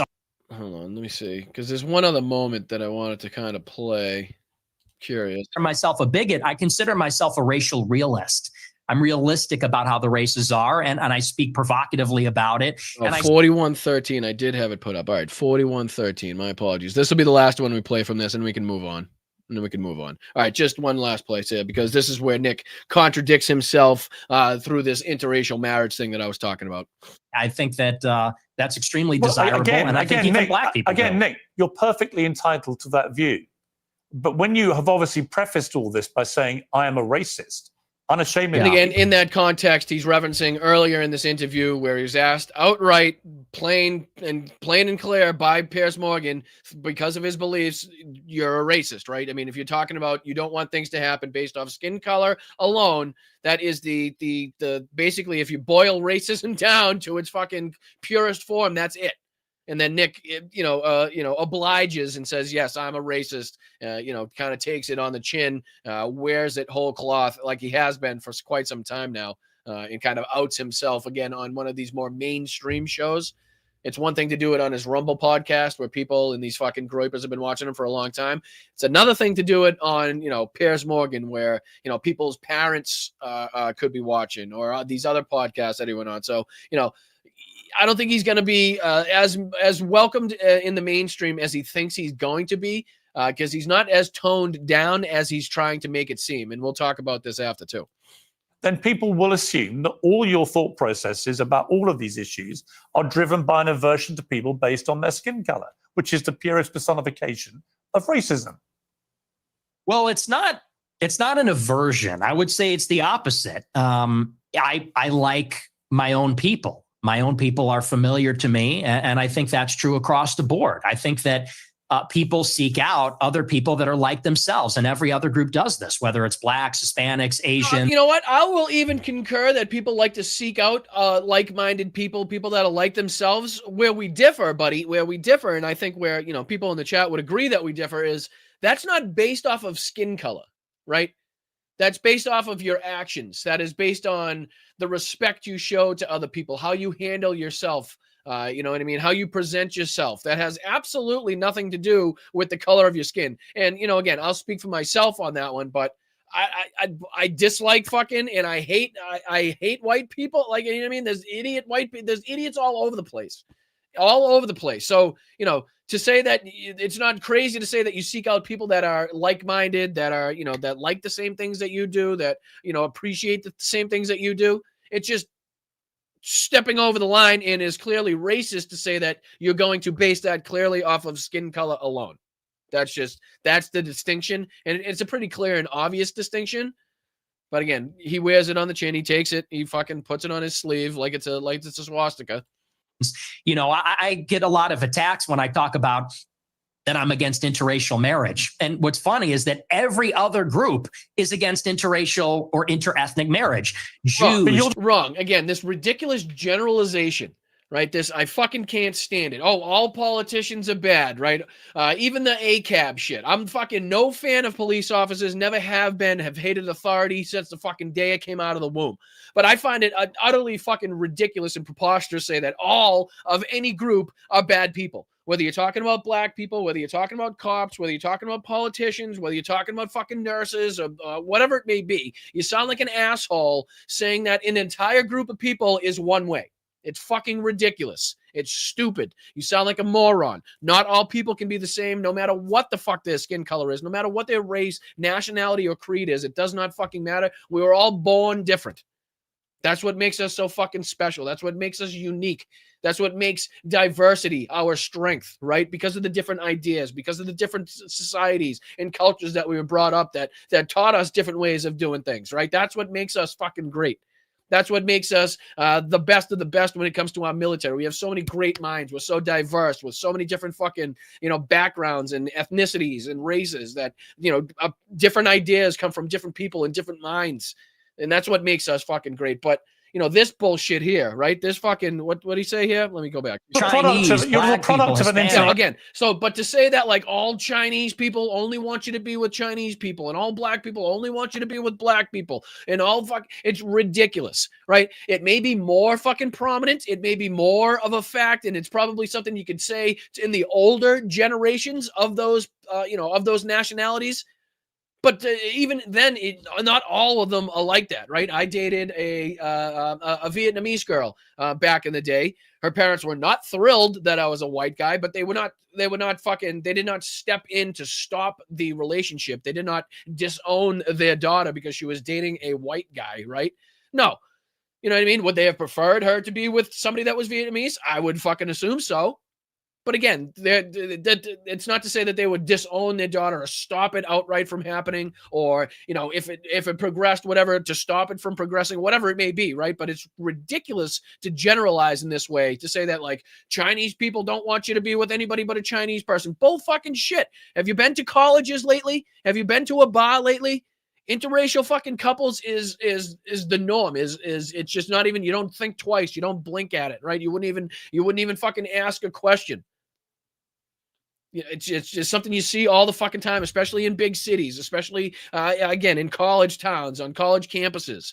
But you got to get out and experience those things in order to understand what the fuck people are talking about. And if you hold yourself in this bubble, if you grew up in this white neighborhood and you're so scared of people just because they're black, and you're going to bring up, these one or two news clips and try to generalize the entire African-American population with those two news clips, then you're going to sound like a fucking asshole. Racial marriage. Yeah, I mean, that's debatable. I'm just going to rewind 2 seconds. This will be the last clip, because this is where Pierce kind of asks him here. He goes at him like, hey, you're a product of interracial marriage. What the fuck are you talking about? And then we'll move on. Group is against interracial or interethnic marriage. Jews, but you're the Chinese, you're the product of an interracial marriage. Yeah, I mean, that's debatable. Not Let's really. say for the sake of argument, sure. No, you're the product of an interracial marriage, and your father is part Mexican. You're literally, for the sake of argument, the very person you've just told me you want to avoid. What race is Hispanic? Is that a race? Well, what do you think it is? Well, it's not white. It sure as fuck ain't white. That's why it says white or Hispanic along with the other choices on the fucking sheets, whatever you're filling out. If Hispanic was white, they would be in the same fucking category, right? They would be the same thing. It would just say white. But it's different, right? It's different. So it's not the same. I'm asking you, what race is Hispanic? Hispanic, of course it's a race. It's called Hispanic. It's a mix between two races. It's a mix between indigenous Americans it's not white, and though, Europeans. is it? It's not, and it's not white. Can we just agree on that? Not white. Well, apparently you're more of a racial purist than me. You got like not a really. You just keep saying you only want to live in a white neighborhood, but you're literally from a mixed race background yourself. You've literally got Mexican blood. I know, and I live in a non-white neighborhood too. I'm trying to get out of here, though. But I'm trying to get out. But here's the thing: Do you have any non-white? Do you have any non-white friends? Genuine question. Most of my friends are non-white. Most of my friends are not, and non-white people love my show. How many? Hold on, and then just this one last thing here that we want to talk about is 4322. Check out this cut at 4322. Did I already pass it? No, I didn't. Weird cut 4322. Right here. Check out this cut that they have in here when they start to talk about Kanye West. Check this cut out. Them like at least a dozen. Wow. Ye being one who you know, Sneeko being another who you also know. Yeah. So how do they feel when you say you just want to be away from any black people, walk away from them? Well, you know what Ye told me? I'll tell you verbatim what he said. That it doesn't come from a place of okay, what the fuck was that? He was just going to tell us verbatim what Kanye West said. Clearly, Piers Morgan, clearly fucking, whoever runs this channel or whatever the fuck it is, did not like whatever Nick Fuentes just had to say, because that was an awkward cut. There's also an awkward cut coming up in the Piers Morgan Tucker Carlson interview that I want to take a look at too. But just one more time, pretty blatant on this one. This little cut that they got going on. Let me see. Ye told me, I'll tell you verbatim what he said. that it doesn't come from a place. Okay, you're going to tell us verbatim? Well, obviously, Piers Morgan didn't want you to tell us verbatim, or it was just that egregious, that he didn't want to put it on a show. But, for the sake of time, there's a couple more clips in there. I think at the 49-minute mark, I have written down that they do kind of discuss the Kanye kind of Hitler talk. So let me see if I'll jump into that just because I think that's real quick here. Ready? Few black people you want to be associated with, but he's the epitome of what you just said you abhor about narcissistic black people. I disagree. I disagree with you, and I'll tell you why. Because Ye, if you've ever met him in real life. I have, yeah. Okay, well, then he's nothing but polite, considerate. That seems very rude to me. Talking about Kanye West, again, the guy that just came out with the Nazi song, the guy that has the fucking swastikas, the guy that's literally gone off his rocker. That's who Nick Fuentes sticks up for. But it's funny because, check this out, because this guy, we'll dive right into this one, and then we'll go on to the Tucker Carlson interview. We got about a half hour left, so hopefully I get it in. But check out this, because this is somebody that watches Nick Fuentes. This is somebody that is more aligned with Nick Fuentes and the America First movement that they are with MAGA and Donald Trump, right? So this is how this video is titled. It says, Nick Fuentes might actually be a Fed. Right. And this is kind of along the same lines that I was talking about how Nick Fuentes is trying to, act like he's two-faced, like he's talking out of both sides of his mouth. He's trying to mainstream himself while also trying to kind of keep that like edgy side going on his podcast. And it's in order to suck people into his base, right? Make it seem like he's more mainstream, get on these mainstream shows, build up his audience.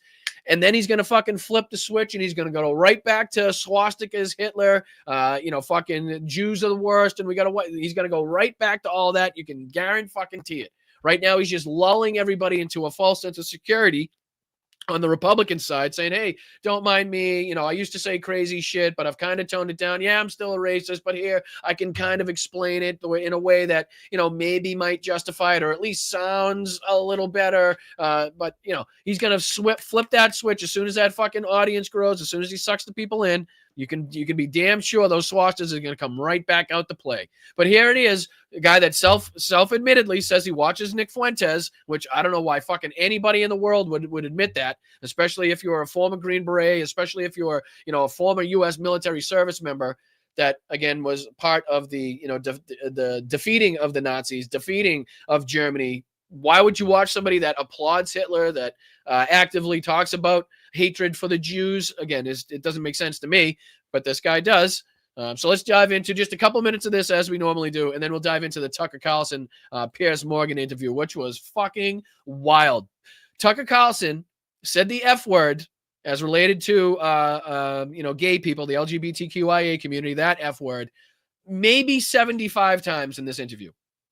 No shit, no fucking bullshitting you, to the point where it was making Piers Morgan uncomfortable.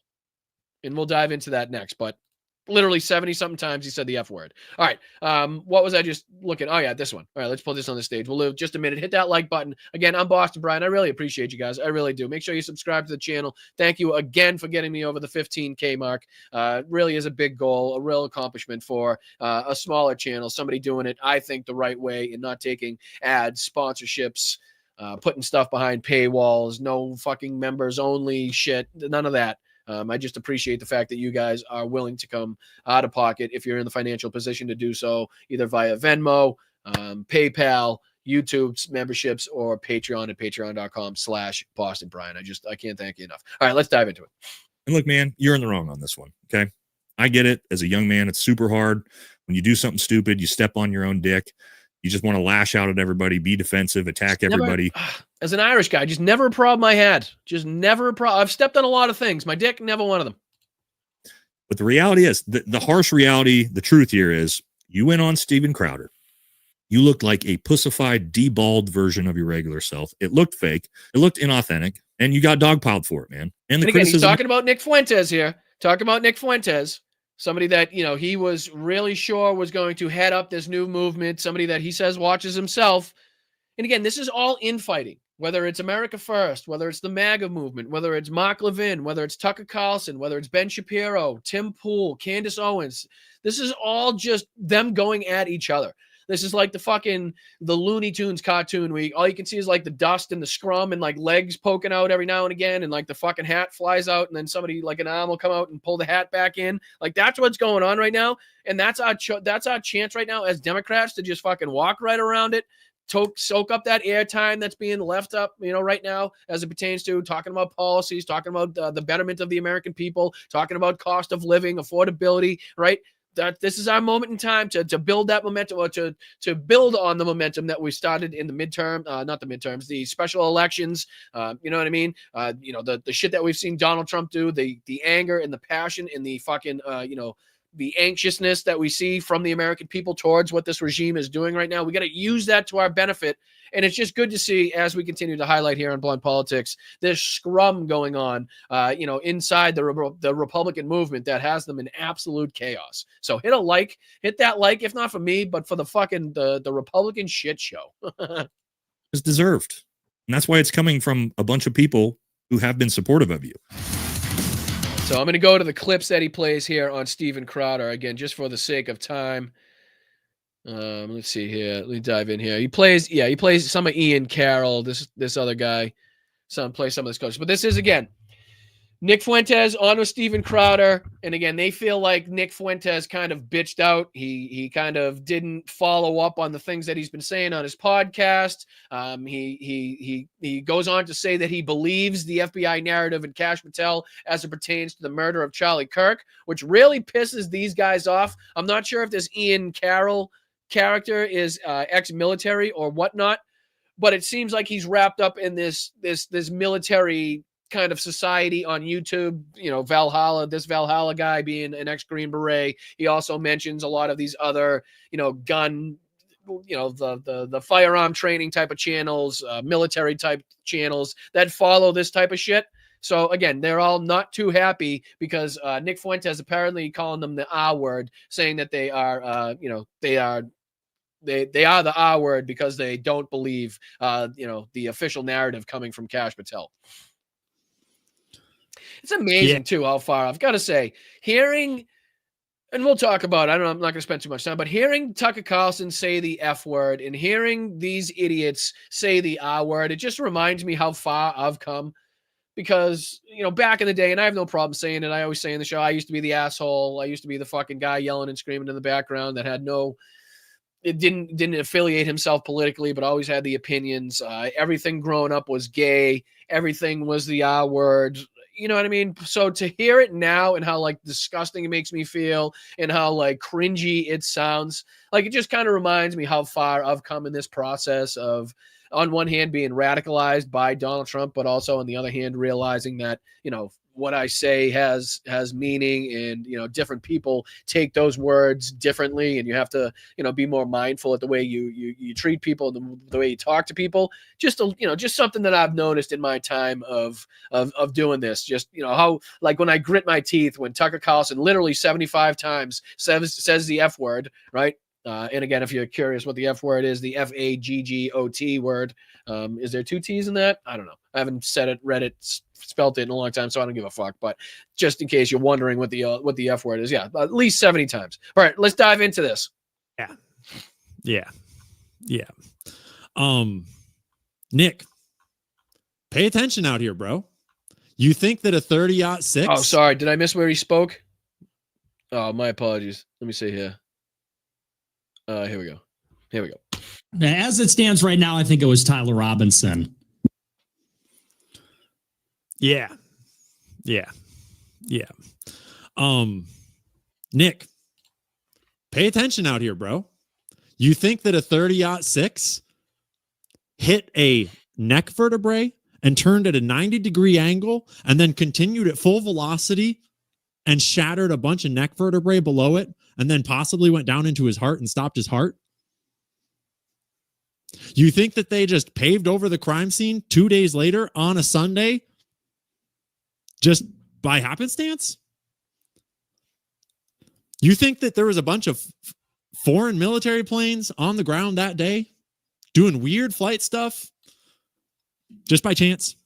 And again, this is the Charlie Kirk aspect of the fucking MAGA revolution, like the MAGA revolt, right? This right here, this one stems back to the Charlie Kirk aspect. And then parts of this stem back to the Israel aspect, right? And then I'm sure it's going to be brought up the Epstein aspect. So you can see here, basically the three main points. And I know I probably, I've drilled it into your head. I've beat this dead horse, but we always have new viewers and new people watching. So I like to continuously hammer that point home because it's a good talk. It's a good way to bring, talk about this, the MAGA split when people are like, oh, I wonder what's going on. It's easy. Three main points. There's an anti-Israel and a pro-Israel faction. There's a faction that's pissed at Donald Trump for not releasing the Epstein files. There's a faction that's okay with him not releasing the Epstein files. And then there's the faction that, again, thinks that either he or Israel has something to do with Charlie Kirk's murder.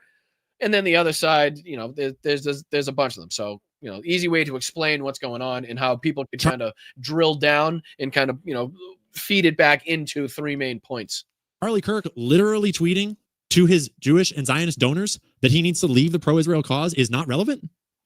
And that him texting... So you can see they're upset with who did it. I have not talked to or given my opinion on who is responsible for this at all. I've only looked at the actual sort of physical, tangible sides of things, right? The potential weapon used, the fact that there's no actual evidence of Tyler Robinson ever even bringing a weapon to the roof, let alone it being a 30-06, right? 30-06 with no exit wounds. I've even said before, I think the shooter probably was the person on the roof, but my questions are, how do we know that's Tyler Robinson? There's no evidence of that at all. The picture barely even looks like him. One, the kid going to the roof has never been shown to have a weapon on him at all. So we get more evidence of that. Those things are where I have problems with the official narrative, because anybody who's following this, and guys, I did a poll on my channel at one point on one of the shows where we had like skip it. Was right wing. Well, a paltry only 4% accurately labeled him left wing, or labeled it basically believing it was Tyler Robinson. Of course, Andrew says we have to correct this. Very bizarre thing to say, but the vast, overwhelming majority of people and experts in a lot of different ways regarding a bunch of this stuff do not believe the official narrative. Again, that's people like me in my backgrounds, or Rob O'Neill, SEAL Team 6 operator, who literally came out on Piers Morgan and said, I don't believe the official narrative at all.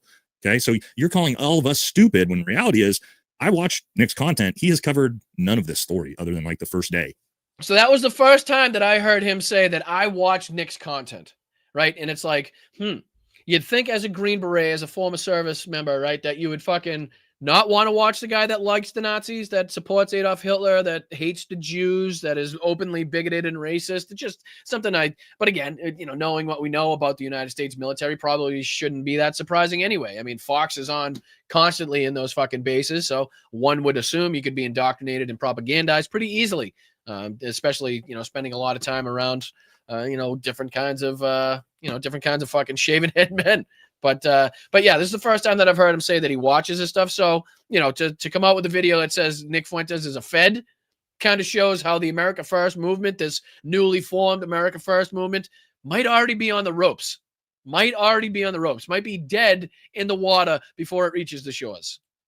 And really his only take has been whatever Candace Owens says, I believe the opposite. If that's what you want to do, that's fine.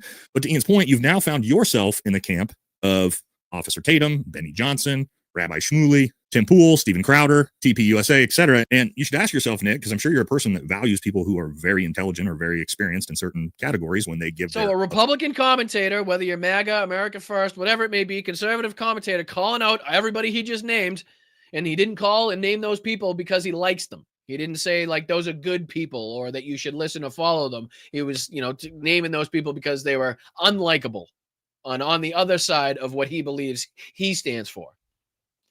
Opinion on things. Why do you side with people like Tim Pool or Officer Tatum, and you are going to disavow Green Berets and Navy SEALs when it comes to this type of assassination, all those sorts of things? It's very odd that that's the camp you're deciding to jump in bed with. Now, was it carried out by the deep state or Israel? Again, we don't have to go too deep into this, but to show that they are already starting to call out the people that they thought were going to lead the next movement just goes to show the dysfunction and the chaos right now that's going on. With Charlie Kirk. To Ian's point, look, and again, I haven't jumped on the bandwagon that I think it's Israel, but my God, there is the Israel mention. It's funny how Israel always seems to come up, when you're talking about Charlie Kirk, when you're talking about Nick Fuentes. It's funny how that happens.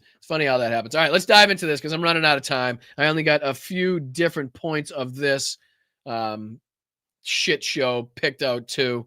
I should have had more, but I knew I wasn't going to have too much time. So let's dive into it. All right, 1 hour in roughly. And again, there's a ton that they talked about, but the main point that I want to bring up here is this one right here, because they start to go.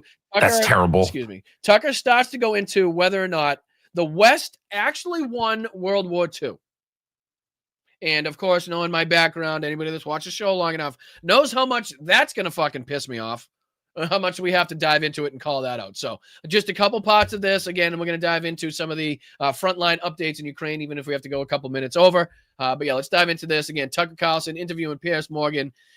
Unhinged interview, an absolute fucking unhinged interview, to the point that Piers Morgan was uncomfortable noticeably, and like Tucker Carlson was almost trying to get arrested for some sort of like speech crime or something like that, because they're in London, they're in Britain. So Tucker even says like, "Oh, what happened to London?" And fucking Piers Morgan looks out the window and says, "I don't know. What are you talking about? Looks pretty good to me. There's there's Big Ben. There's the Tower of London. Like, what are you talking about?"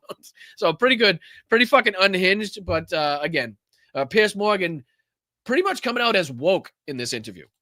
For centuries, can me more.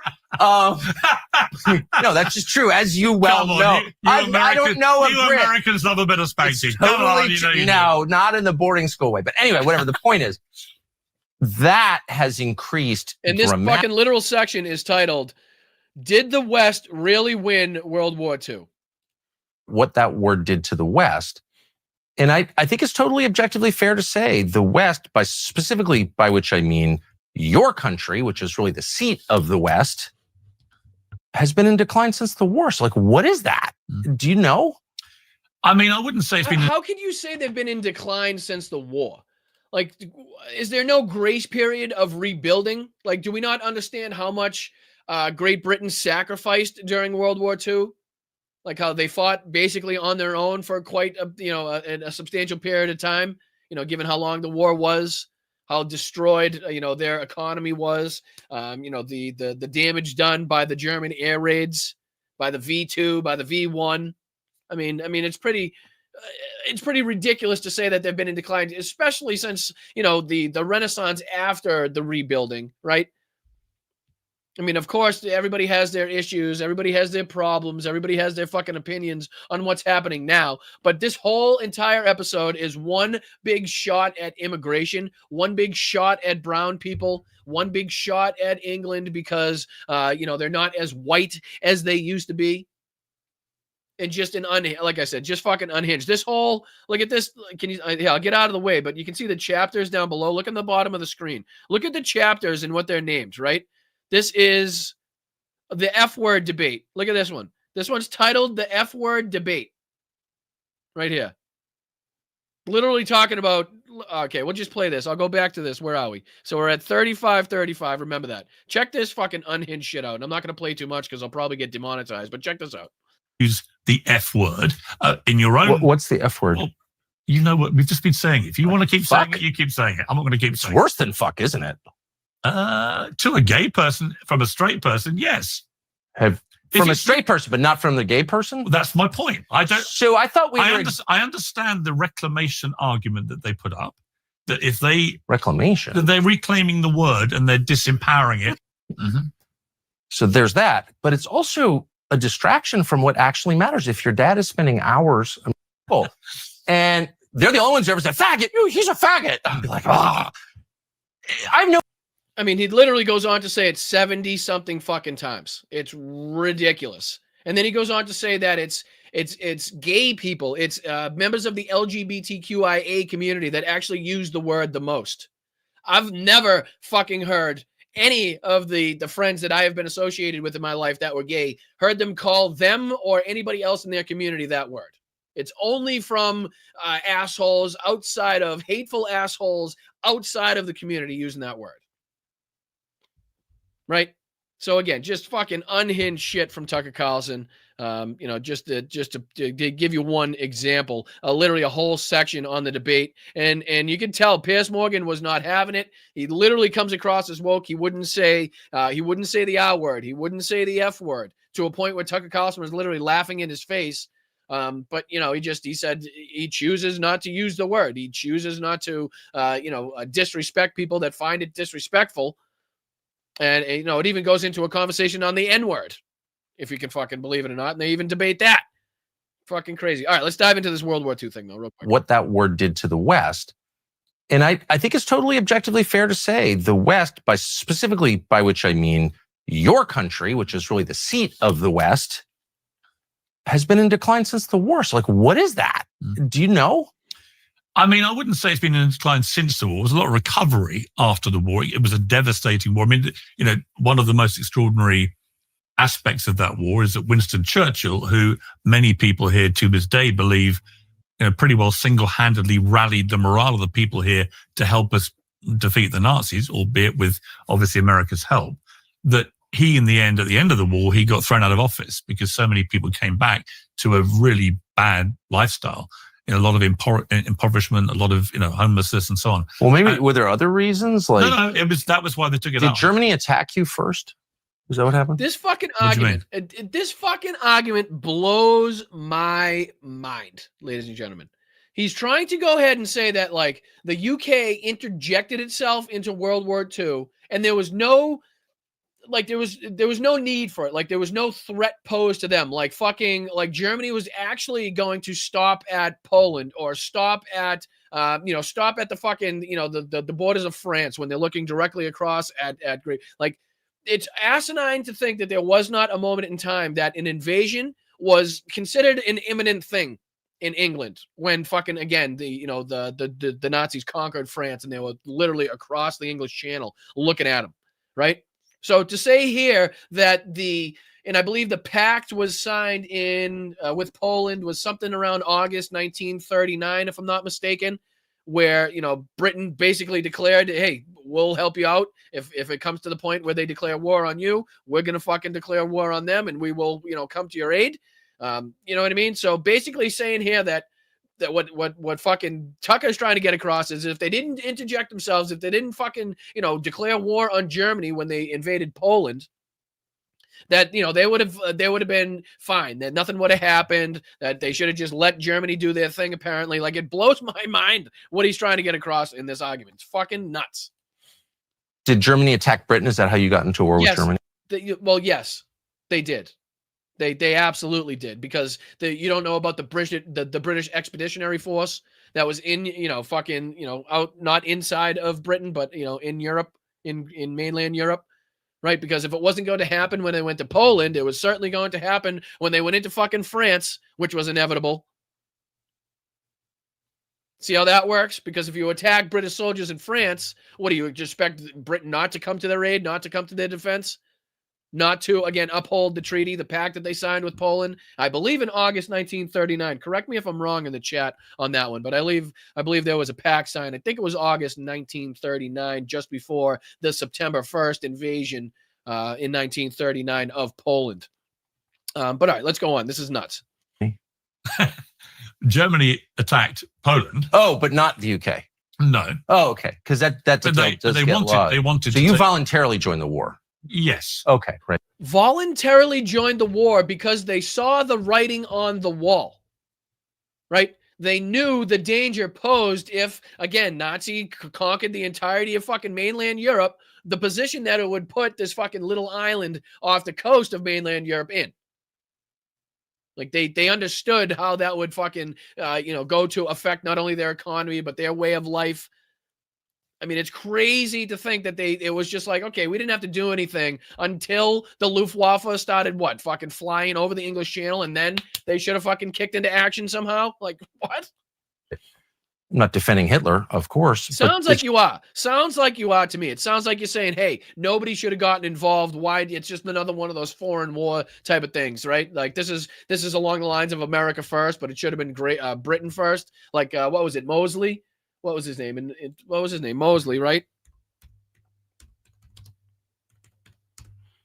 Let's see here. Oswald Mosley, 1939, was implicated in a fascist conspiracy organized by the Right Club against the British government by Archibald Maul Ramsey. Let me put this up on the screen in case anybody doesn't know the history here. So this was basically the equivalent of the rally that they had at Madison Square Garden. The Nazi rally there, the German-American Bund. What was that guy's name? Fucking Kutz? I always forget that guy's name. German-American Bund. American Bund. Kuntz. I think it's, what's the guy's name? Fritz Kuhn. That's what his name was. Fritz Julius Kuhn. So he's basically the equivalent of Fritz Julius Kuhn, who we had here in the United States, who led that, the America fucking First movement, had the rally at Madison Square Garden that was made so famous that we always talk about. Mosley was basically the predecessor to that. So he started this in Britain, and his ass was locked up for the fucking war. They weren't playing games with this motherfucker. They would just, nope, fucking peace. See you later, buddy. You can sit this one out for all I give a fuck. Right. So again, to put this in perspective, what Tucker Carlson's talking about, it's just fucking asinine, ridiculous nonsense. Just a fact that you weren't attacked. So when you say that Churchill saved Britain, well, Britain got into the war voluntarily. Well, voluntarily. Imagine fucking being that ignorant. Can you, I can't, knowing what I know about what happened, it's almost impossible for me to fathom being that fucking ignorant. One of our neighboring European countries was attacked, and it was quite clear. It was quite clear. Because guess what? The United States kind of did something similar to what Tucker Carlson would have liked to see Great Britain do, apparently, because we didn't do shit. Well, I mean, not to say that we didn't do shit. FDR absolutely did find some loopholes, and we did do some things to, both send over some ships and equipment to the USSR in both Great Britain before and still while we were under that like Neutrality Act, and we still had that like isolationism policy going on. But still, to the extent of which we should have been involved, we didn't do shit really until we were killed, we were struck, we were attacked at Pearl Harbor. So that's what Tucker Carlson wanted. Were you attacked? Did they attack? So Tucker Carlson he would have been right there on the isolationist side saying, no, don't do a fucking thing until, 2,000 of our American fucking sailors and servicemen were murdered in cold blood in broad daylight by the Japanese Air Force. But then we could kick into high gear. That's when it's okay to do something, but not up until then. Think of how ridiculous that is and where that got us, because we actually did what Tucker Carlson wanted fucking the UK to do. I mean, even though we declared fucking, you know what I mean? Hitler declared war on us. That Adolf Hitler and the Nazis wanted to take over Europe. This was an existential threat. Yeah, I think it was. I think, Steph, it was, what was it? I think it's like 2,900, 2,700, something like that. I'm not, excuse me if I'm getting the exact number wrong. I'll look it up now so I don't look like an asshole. It was, the attack resulted in 2,400, so 2,403 U.S. casualties, including 2,335 service members and 68 civilians. Of the service members, 2,008 were in the Navy, 218 were in the Army, 109 were in the Marines. The U.S. Arizona was the single largest loss with 1,177 personnel total gone down. So I knew it was somewhere between 2,000 and 3,000. So I appreciate you, Steph. Thank you. All right, let's dive back into this. Shit, we ran out to Europe and therefore to the UK. So you're arguing that he would have come for the UK? 100%. A billion fucking percent. No, I think it's very naive. You're politicians, and he. And if not, even if he didn't come for it, just think of how much that would have affected the way that Britain does things, the way that they fucking got their food, the way that their trade was affected, the way that their way of life would have been affected. Having the entirety of mainland Europe being controlled by the Nazis and them being just on the other side of the English Channel. Again, with the ability to blockade, the island at any fucking point, even if they weren't going to invade. Asinine shit. All right, let's dive into this. Excuse me, I get the hiccups. I just want to show you this last edit, and then we're going to go into some Ukraine updates. I know I'm going to be over for a couple minutes, and I do apologize. But I just want to show you this edit here, because it was at Piers and Morgan, 1 hour and 54. So it's got to be right here.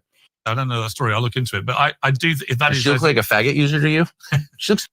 I mean, you can't fucking go 5 minutes at the end of this conversation. Basically, all right, so a little context. The story he's talking about is allegedly somebody, this is a Daily Mail report where a girl was allegedly assaulted, and she responded to the guy calling him the F slur using, coarse language, and apparently and allegedly according to Tucker Carlson, she was arrested for her language, but not the abuser, not the guy that beat her. It was just sent Tucker Carlson over the fucking edge, right? And for somebody that lives in London, like Piers Morgan, he's not even familiar with the story, hasn't even heard of it.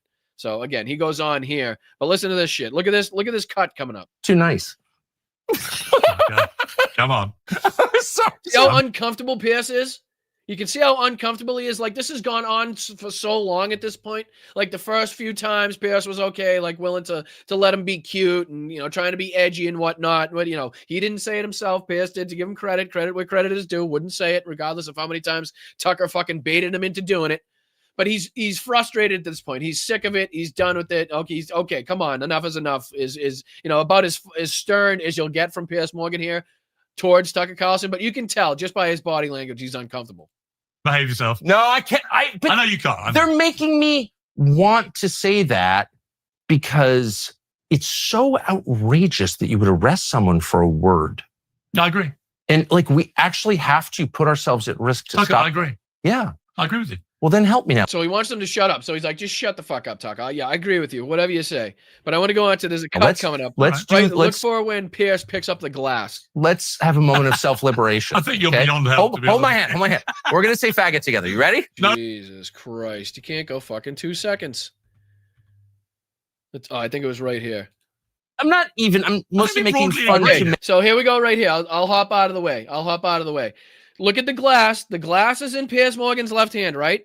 Glass in Piers Morgan's left hand. Now let's watch. Make a point. I actually think that. Where'd the glass go? It's amazing how quickly he was just going to put it up to his mouth. It's amazing how quickly he put that glass down. I kind of agree. I'm mostly making fun to make a point. I actually think that. So what in that moment in time did Tucker Carlson go on to say that was so fucking bad that he could keep in where he says the F word, the F slur 747 times, but had to cut that part out? I found that really fucking pretty telling. Like, especially because this is on Tucker's own fucking channel here. So what was he? What did he say in that old moment? I was curious. I'm curious still. But all right, let's dive into just this. This little update right here coming from Pokrovsk, and then I'll get you guys out of here. I apologize for going over, but I'll get you guys out of here as soon as possible. All right, let's put this on the screen here. This is, again, the professor explains, and we'll dive into it here. He gives us just a quick Pokrovsk update because, as we've been telling you on this channel, we've been looking at the maps, and even though one map's been saying one thing and Russian propaganda's been saying one thing, what I've been seeing with my own eyes, what I've been seeing reported by, Sersky, by, the Ukrainian military, the commanders, is that they still have a foothold in Pokrovsk, even though for the 5th time it's been reported that the Russians have complete and total control of the area. Doesn't seem to be true. All right, let's dive into it. And by the way, Slava Ukraini, Heroyam Slava. Thank you to anybody and everybody supporting out there, defending democracy all over the globe. We really do appreciate your support, and I'm sure I can tell you firsthand that the Ukrainian people and the Ukrainian military appreciates your support as well. They have told me. All right. What were the Russians doing to the Ukrainians night overnight? So there were 110 UAVs that were flying. Ukrainian air defense downed or jammed 84 drones across the north and south and east. At least 24 drones hit 9 locations. So that's what Russia was doing to Ukraine overnight.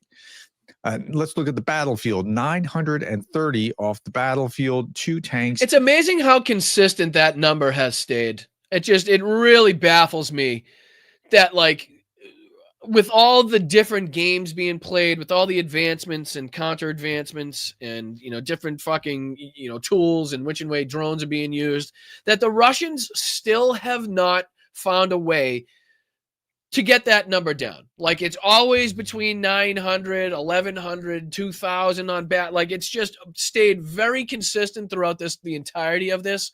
And 1,000 men a day is just astronomical, whether you're dead or just wounded to the point of no longer being able to fight on the battlefield, right?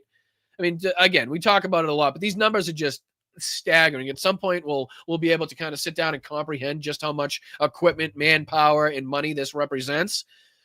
But again, you gotta remember that we're talking about a country that lost 20 to 30 million people during World War II. right? And they've turned World War II into this hyper religion. It's not just a day in history. It's not just a moment in time. It is the reason for being for the Russian people. Almost, it has become so entwined in their again their Russian fucking status, or their Russian being, that it's given Vladimir Putin the ability to say, hey, listen, we laid down 25 million of our people to defeat the Nazis and we won. So obviously 1 million people, he can get them to sacrifice that, right? I know the society there has probably progressed to a point, but obviously they're still willing to put up with these egregious losses, these ridiculous losses to their nieces, nephews, daughters, sons, whatever it may be, to a point that other people in other countries around the world could not even fucking comprehend, right? So, all right, let's go on. He goes on to talk about Pokrovsk real quick, and then we'll 27 go in and artillery start thanking some people. systems, 1 multiple launch rocket system, and 61 vehicles and fuel tanks. These numbers That's in are all 24 hours. That's a 24-hour period. 61 vehicles and fuel tanks.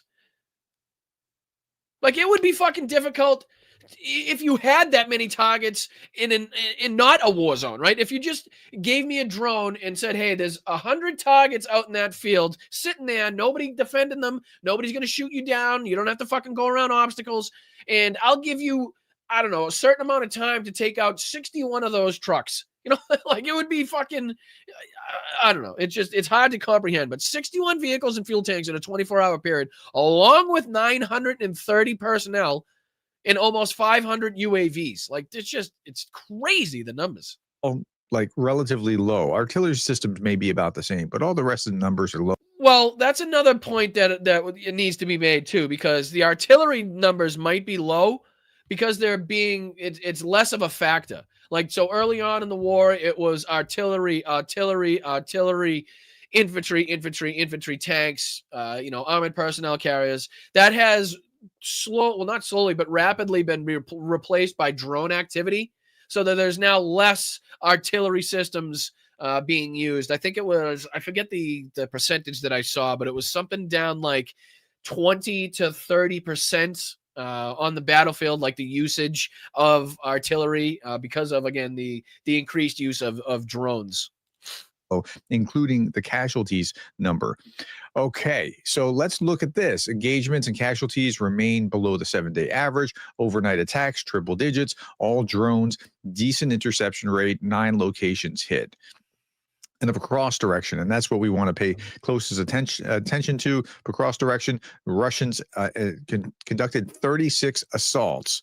Okay, that's also low, and that gels with this, and that gels with that. So we're getting good facts. By the way, one of the best comments that I've seen in this whole, all my comments. In fact, this person deserves a shout out right here. The person is AC Magoo, GOUMCGOUGH,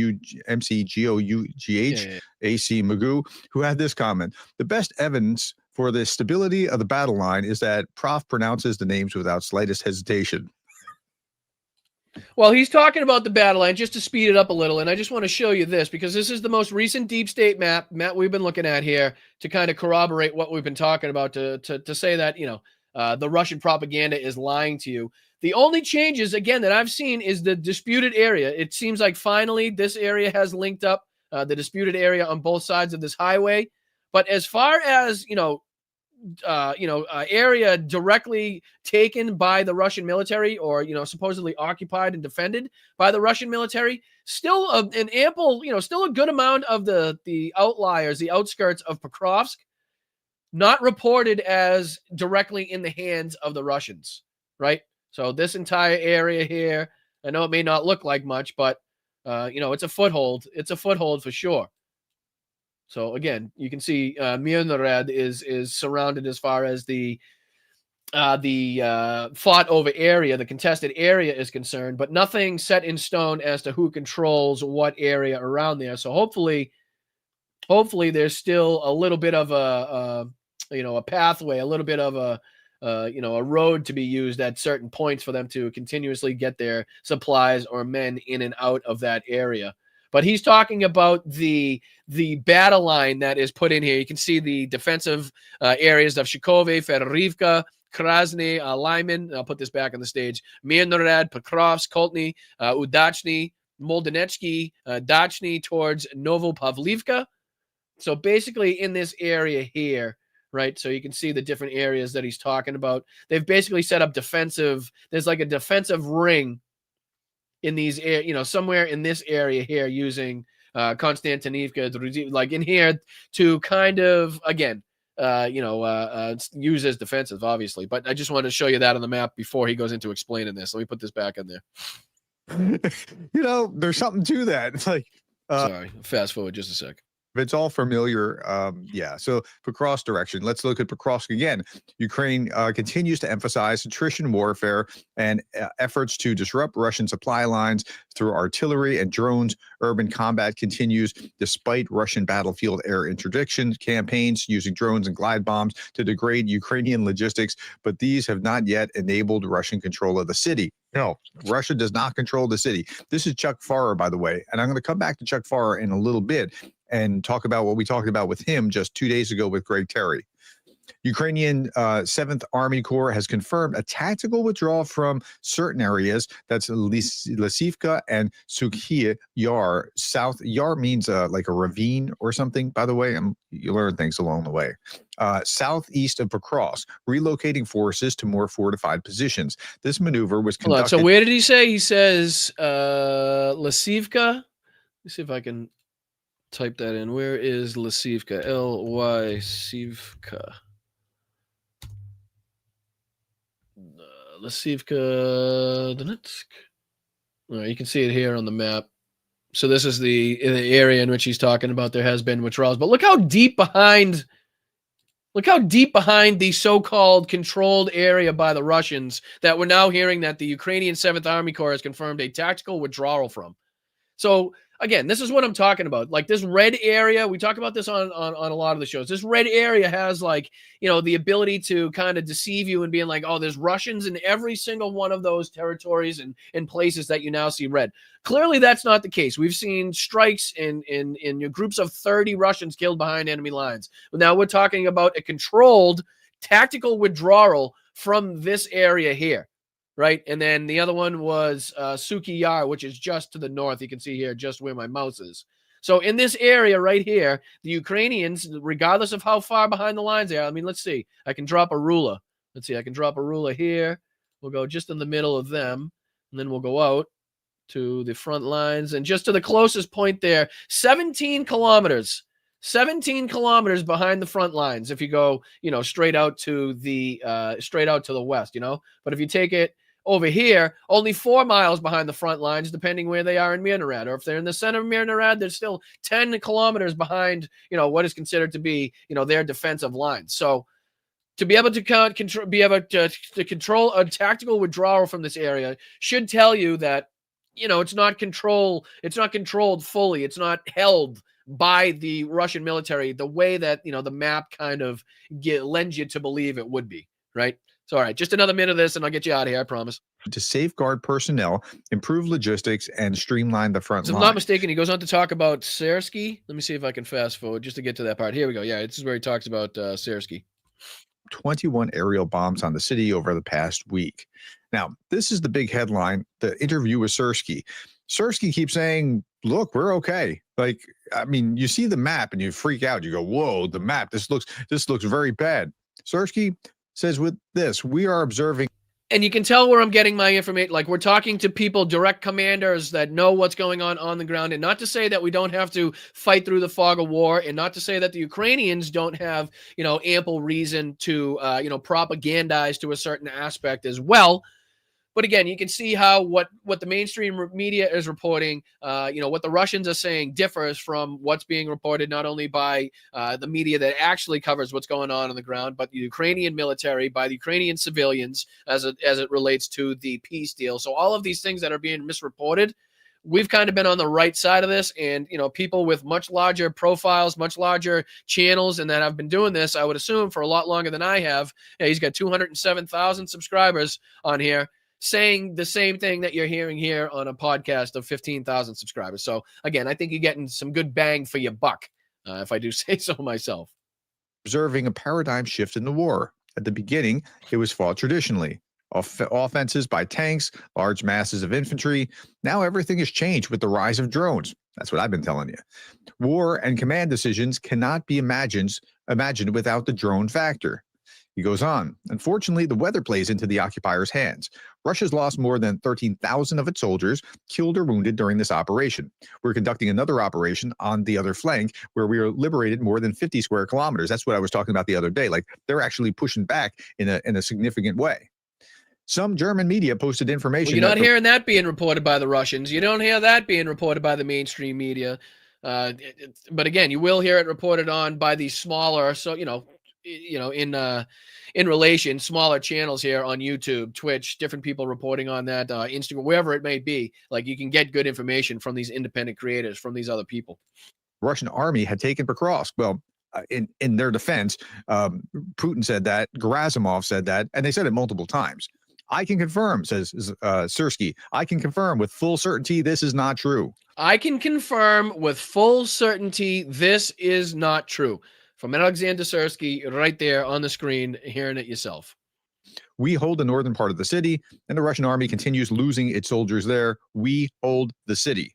That's the headline. Sersky saying we hold the city. Unfortunately, we also lose many, and for me, it's a great pain, but Russia loses many times more. Our heroes defend our land, and the Russian soldiers are intruders who came to seize it. They kill and destroy our economy, peaceful cities, towns, and settlements. 60% of all firepower now comes from drones. Oh, yeah, this is what I was talking about when I was talking about artillery. So he says 60% of all firepower now comes from drones. Earlier, artillery played the main role with up to 80%. Now it's pushed back to 40%. So a cut in half, basically. The use of artillery has been basically cut in half with the evolution of drones. With AI used for targets, guidance, automatic detection, and destruction. So you can see how the war's evolved just in a short period of time. That is a huge jump, percentage-wise, especially from, a war that was basically all artillery to begin with, whether it was, mobile artillery, wheeled artillery, that type of, like, there was heavily used. We were talking about artillery shells a ton and how we could get more to Ukraine and how the production of artillery shells in Russia was a problem. Now, not so much. Now we've moved over and concentrate a lot more on drone activity in this aspect. Artillery played the main role with up to 80%, but now it's pushed back to 40%. I just read that. I just want to see if they talk about this. The front line, unless I was looking at something else. Oh no, let me see if it's right here. Check this out. Border of Donetsk, and this is the border of Dnipropetrovsk, and it wraps around here and around here because this here is the border within Zaporizhia. So this little area here is what the Russians have in Dnipropetrovsk, and that's where I guess he's claiming to be. It just seems improbable that he's going to be there when you can't really see where he is. I ran out of time today, but I do want to make it very clear. I appreciate all you guys, and I really appreciate all of these different commentators and different creators that put a lot of time and energy into reporting this stuff and bringing us the news and the highlights and what's actually going on the ground. But as it pertains to the so-called peace deal, this ridiculous peace deal that we've been calling out since the beginning, since the fucking first time it was reported here, and every aspect and every 20-point plan since we've called out, it doesn't, like, people don't understand that Vladimir Putin is not in the position to give up anything, right? Like, he will be fucking removed and he will be shunned so fucking rapidly, right? Or if he stays in power and he's given all of this economic freedom and economic power and able to be rebuild his military and his economy, he's just going to do this again in the future when he's a lot stronger. We've said that before. But as it pertains to like this peace deal, anything that's good for Ukraine, Putin cannot agree to. He's already fucked this up so much. The goals have already been scrapped. Right? They were supposed to take Kyiv in 72 hours. So much was supposed to have been accomplished. And what they have right now compared to what they've lost, people are, surrounding Putin, these hardcore nationalists, right? The hardliners that, we might not be, really informed about or privy to, definitely have him against the ropes. He just is not in the position to, which is why we continuously see him strike, children's hospitals, fucking schools, civilian areas, shopping malls, apartment buildings, night after night. because he knows he cannot stop. He knows once he stops, he's like Benjamin Netanyahu. Once the fucking fighting ends and once the war stops, that's when the head finally goes on the chopping block. And it's not going to be the international community that's doing anything about it first. It's going to be the people surrounding the Kremlin and the people that have been backing him and expected him to, show them the results that they expect from the second biggest military on the fucking planet against what they consider to be their, little younger brother. And again, anything that leaves. And last what I'll leave you on lastly is, a point that I've heard made in a few places and I've been trying to make here that, like, you've heard Vladimir Putin talk about the Ukrainians and the Russians as being one people, right? And we see the control and, how Vladimir Putin has a death grip on, democracy. Democracy is not even a thing in Russia, and how nobody can speak up against him, and how he's kind of solidified his role in power in that, voting isn't a thing. Elections aren't really a thing. So do you honestly think that he's going to have people living in Russia looking at Ukraine if again, the peace deal allows them to continue being a free and democratic country, if it allows them to continue on with their elections, if it continues to let them be, part of the EU, and, at one point they still have the ability to join NATO. Like, do you honestly think that Vladimir Putin wants the people of Russia looking at their neighbors and being like, I want that freedom? Like, I want to be able to, surf the web whenever I want. I want to be able to use these apps that aren't banned in Ukraine. I want to be able to have, this, that, and the other thing that we're not afforded here, the luxuries or rights we're not afforded in Russia. Like, don't you think that, especially if this war, a ceasefire happens and the war were to end, just think of how many disgruntled Russian military fucking soldiers or people that have been thrown into the meat grinder, not fed, not cared for, returning to Russia all at once with the weapons of war that they've no doubt stolen over this period of time. Aggrieved, pissed off, service members that felt like their families got fucked over, like that their comrades that died for nothing. Vladimir Putin don't want, at the same time, he's got all these people coming back into Russia with guns, pissed off fucking soldiers, to them be looking at Ukraine and seeing the freedom, democracy, the ability to pick and choose their leaders, right? That's not going to be a good look for Vladimir Putin. That's ripe for revolution, is what that is. So you can see the different aspects that are holding Putin back from signing anything even close to what Donald Trump is saying or what the Europeans have put forth. Not going to fucking happen. Not going to fucking happen. But all right, let's get into thanking some people. I know I'm way over today. I do apologize. My apologies, but I wanted to make sure I didn't skimp out on any of the coverage. I would have liked to have dived a little bit more into some of these videos, but that's okay. We have plenty of shows coming up during the week to talk about. All right, so one on Venmo today. Karen, thank you so much. I really appreciate that. She says, just to say thank you. Well, Karen, thank you right back. It's only with the help and support of you guys that I even have the ability to do this, and we're trying to grow and make this I don't know, what do you want to call it, financially viable at some point. And it's because of you guys that we're well on our way to doing that. And I can't thank you enough. I really can't. So that brings us into the YouTube. Fantastic YouTube people. Mark, just incredible, man. You've been fantastic over the last, I don't know how many weeks period of time here, but I really appreciate it. I really acknowledge it. And, I can't thank you enough. But he says, Philly, HU5PR, Florida is in the house now. I appreciate that. I love hearing all the different areas, whether it be states or different countries that you guys are watching from. I always ask you, if you can, drop it in the chat. Let everybody know where you're watching from. Let them know that we're a worldwide platform right now. I appreciate you guys. So thank you to Mark. Thank you to Philly as well. Mark, again, gifting a membership. You guys are just fantastic. Bringing us into Machine Tool. I mean, unfucking believable. 50 gifted memberships, going to 50 unbelievable people who are incredibly dedicated to the cause, who are passionate, who are aggressive, who want to see change. And I can't thank you enough, Machine Tool, for allowing them to, get in on a membership. So thank you for that. Slava Ukraini, Heroyam Slava. Thank you for everything you do, not only inside of the United States and for, us domestically, but also, everything that you do for the incredible people of Ukraine, the incredible military personnel of Ukraine. And, please make